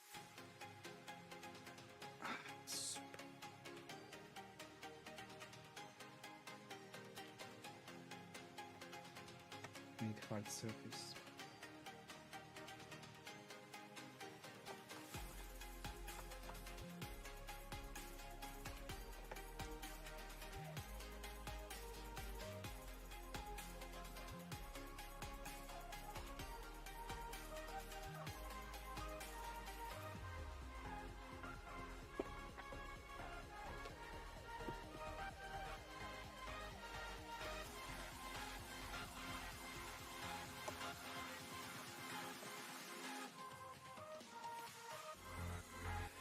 These have here grooves on one end, so they will not move in the plastic, but that's also why you need a bit of force to get them completely in.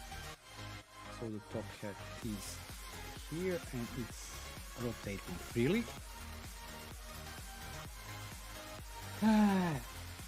Then in the base, which is this one here, we need to insert the magnet.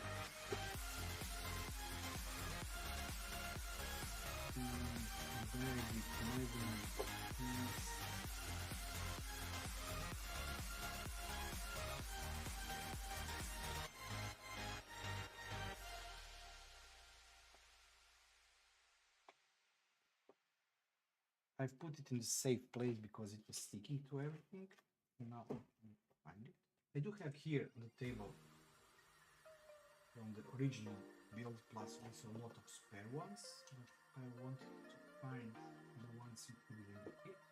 It's very important. It's very important that the magnets are N52s. These are N35s. Sorry, N35s are not that strong. So let me take one from the spares I have here and let's insert it where if I look at image like this, it goes not in this one but in this hole here. It press fits here nicely done. Then we have to insert bearing, but bearings go here only. So I have build size with 8 colors, and this means that I have to insert in 3 blocks, in block number 2, 5 and 7, but since this is block number 1, we will not be installing it here.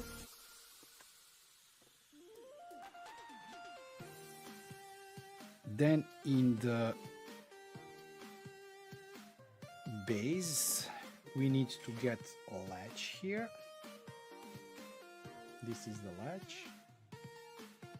The latch is here. See it here. Nice, it broke. So I have to reprint this one. Okay. Well, so we will not be finishing this one. Let me get the magnet out.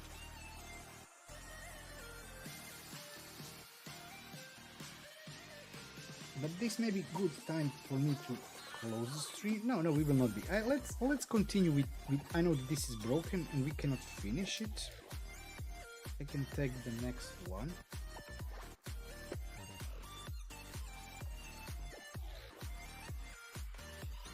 Let's see if all break.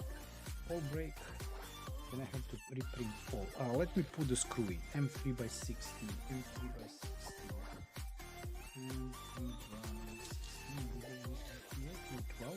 M3 by 16 are these.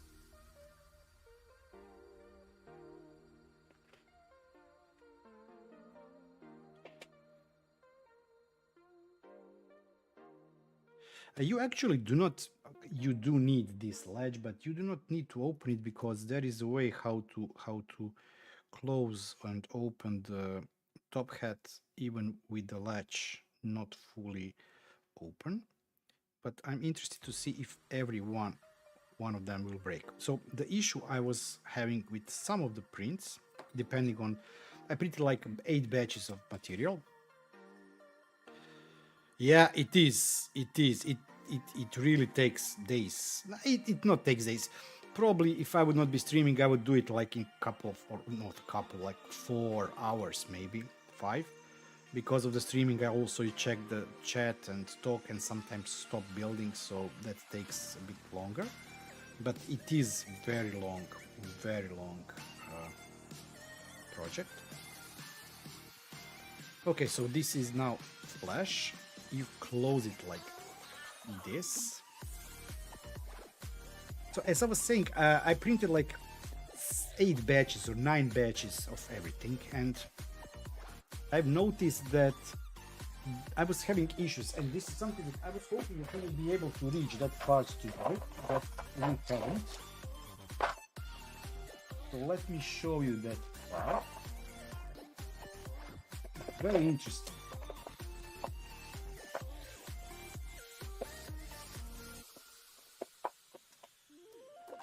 Is it here on the table? Yeah, it is. Okay. let me show.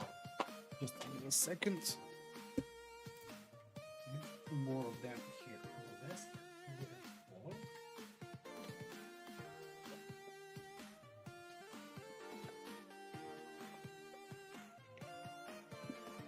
Okay, this is interesting. So let me get the camera back on because I know you want to see my face.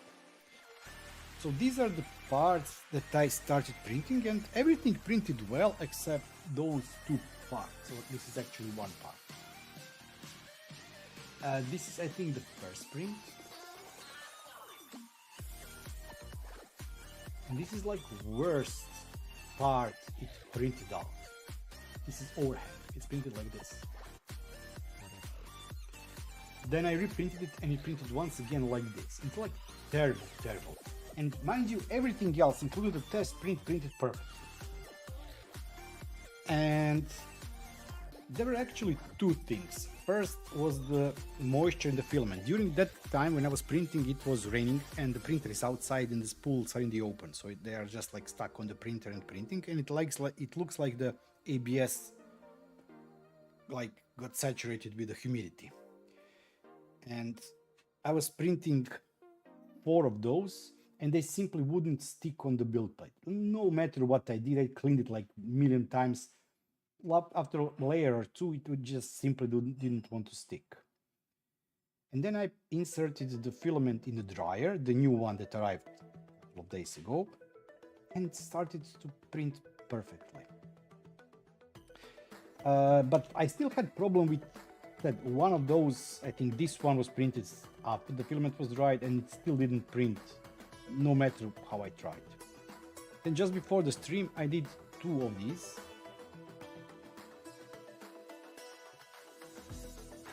For this one, I put all 3 of them together so you can see. So this is the original part, and see how it looks really, really terrible. Maybe you don't even see how terrible it is, but yeah, it's terrible.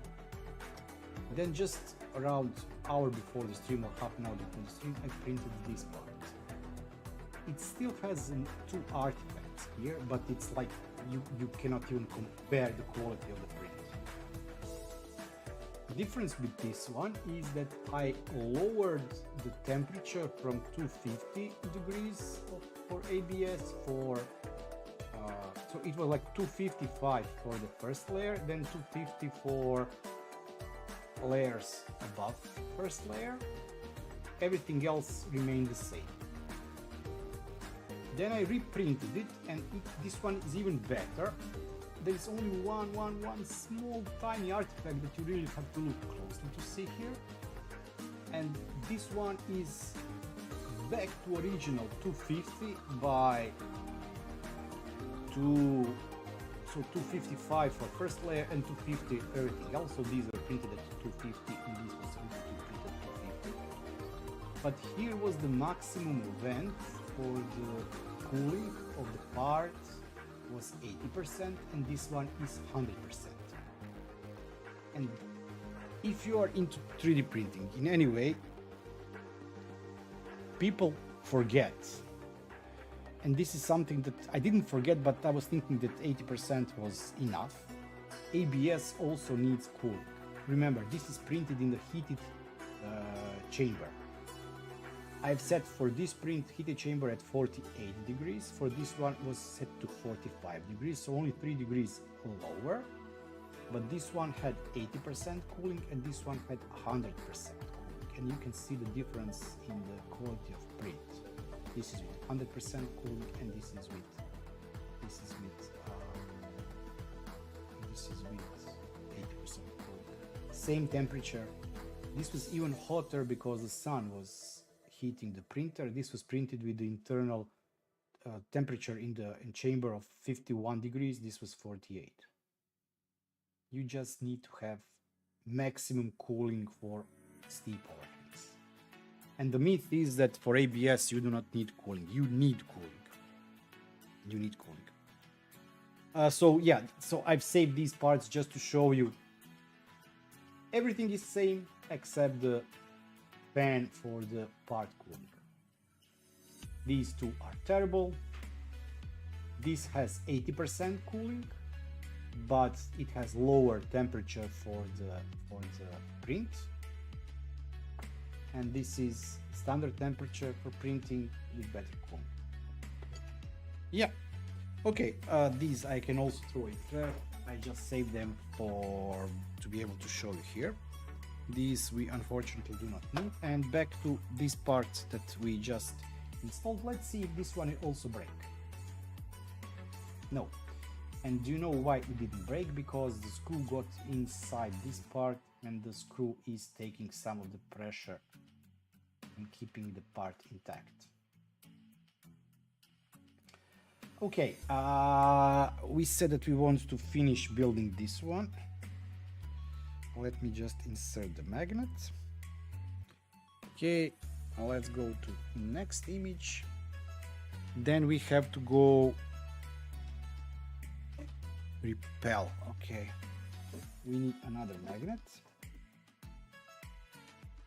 We need another magnet, and this one needs to be opposite direction of that one.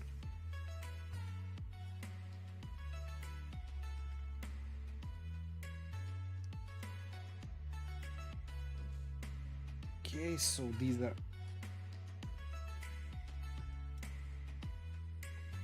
no,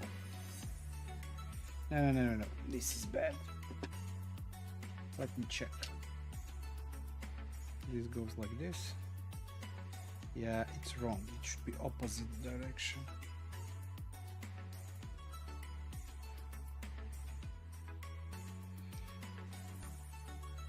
Okay, this is better. Yeah, they are rejecting each other, and then we also have to install this.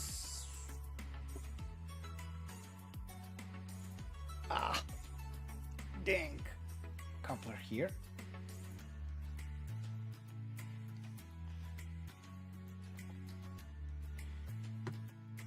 It goes full inside.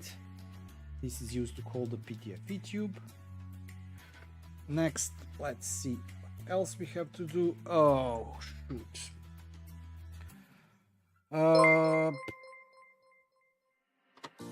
Tom TW. Subscribe to the channel. This needs to go here. It goes, it really fits nicely, and we have to find these tiny. When the downtown lights start to come out at night, so tiny. we go insane. And when I arrive, I start to lose my mind. I go insane. Oh, I go insane. look at them. They're tiny. M3x3s.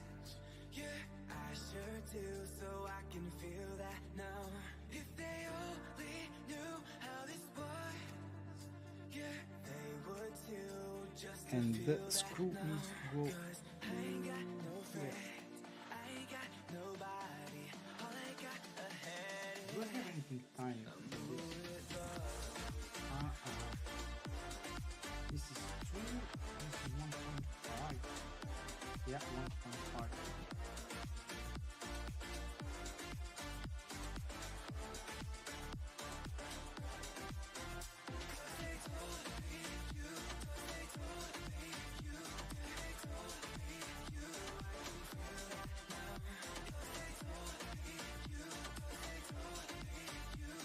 It says base strap break. This trap filament. This traps the filament when it is not in use, so it doesn't fall out of base. If you choose to use the M3 set screw version, which we are, make sure the set screw is screwed flush into the base trap and doesn't protrude.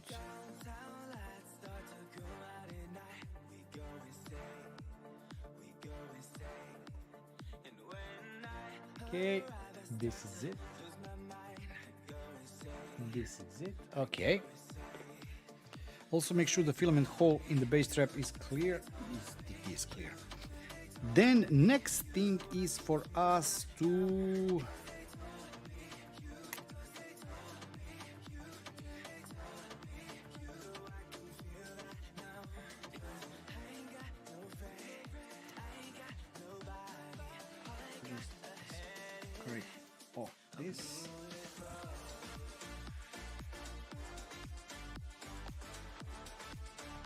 noise.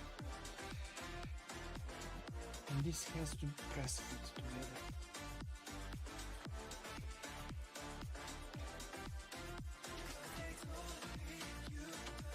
Without breaking, and I already am putting stress on this. You can see the white marks.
Close the latch.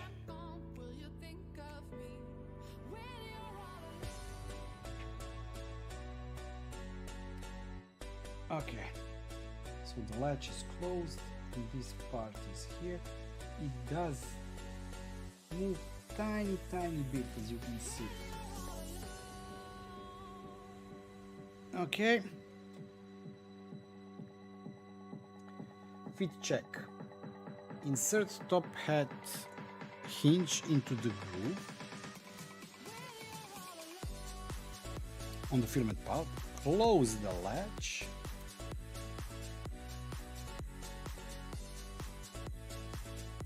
And press everything together to make sure it pivots nicely. It does pivot. Remove top hat and set it aside for the moment. How do you remove it? How do you remove it?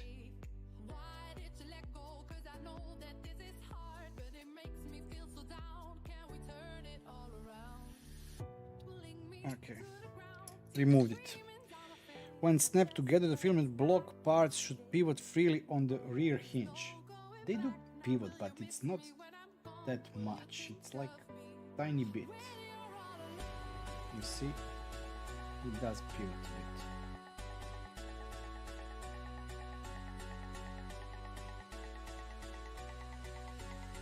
Oh, do Voron cube, because I do Voron cube for test print.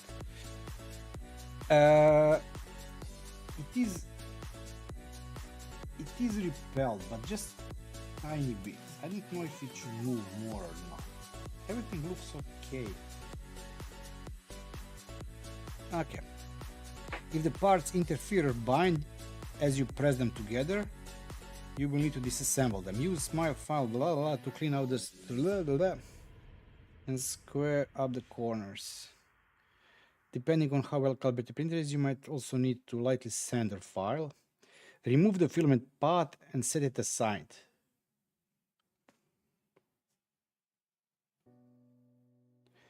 So yeah, actually we are then done for this stream. I will need to reprint this part here that we just broke, and I will also take the opportunity maybe to reprint those now with better cooling to see how they will look now. But yeah, we've been going for 2.5 hours. By the next stream, what I will do, I will assemble all of these, test them to see if they are. This is hopefully enough.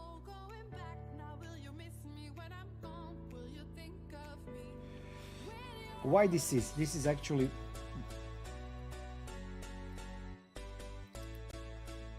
so, if you look, you can't see it here. The filament goes here, the rod or the D shaft will go here, Hey Marco, long time no see.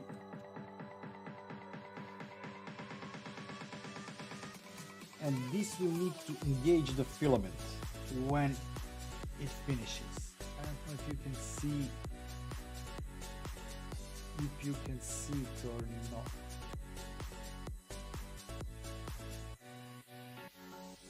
So the top head goes down, presses on the shaft, and this will move the filament. Yeah. Okay, so we will be finishing definitely for today, and as I said, I will build all of 8 of them. As I said, also have to insert those bearing inside of it. Reprint one. I will reprint all of the top heads just to make sure that they are perfect.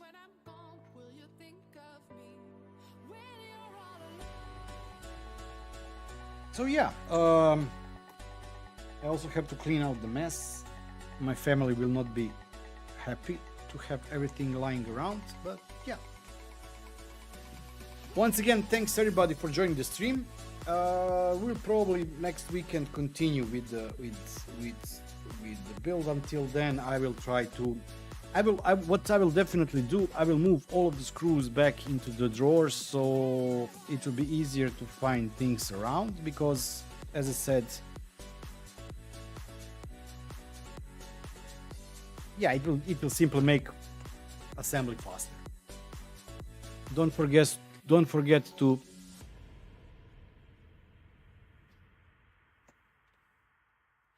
and so yeah, I don't think let's look a bit at the documentation, what we can do then next time. So I will finish all of the blocks, then we have to install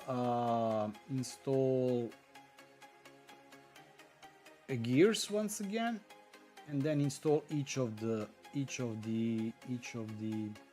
filament blocks. After they are assembled, that shouldn't be that issue. We then have to check alignment for everything. Install once again top heads, which is not a problem. Place the top heads hinge first into the filament path, so you don't need to undo the latches. Yeah, we know that. And then this is quickie thingy, that's bypass. This is for 8 colors plus bypass if you don't want to use the ERCF. That's easy to assemble. And after that we have this part here, the selector. This is a bit more complicated thing because it also needs this encoder. Yep, that shouldn't be the problem here. Servo installation. Oh, this is fun thingy. So yeah, probably the next stream we will reach until this encoder, or finish also assembling the encoder.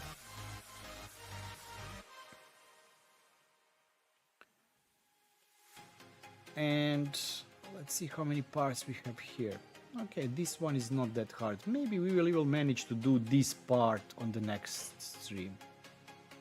So the goal is to finish until this here. Yeah, let's do it like that.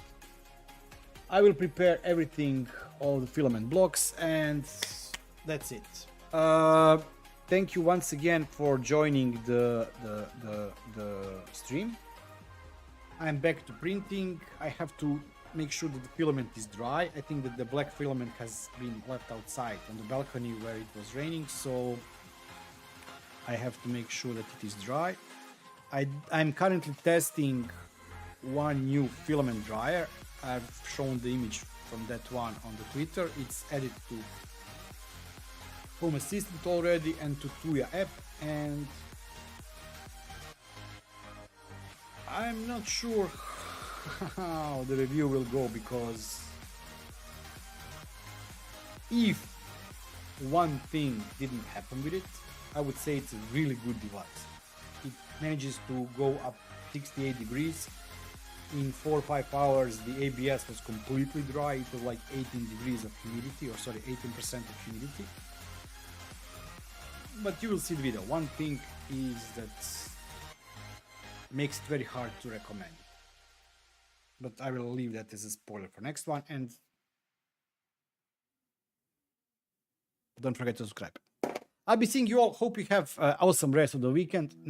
Yeah, Sunday, Saturday, it's almost over for me, but hope we all have awesome weekend, and I'll be seeing you next time. I'm not sure what videos will be released next week, but that's topic for future me, and I will not be bothered today with that one. See you all. Bye bye.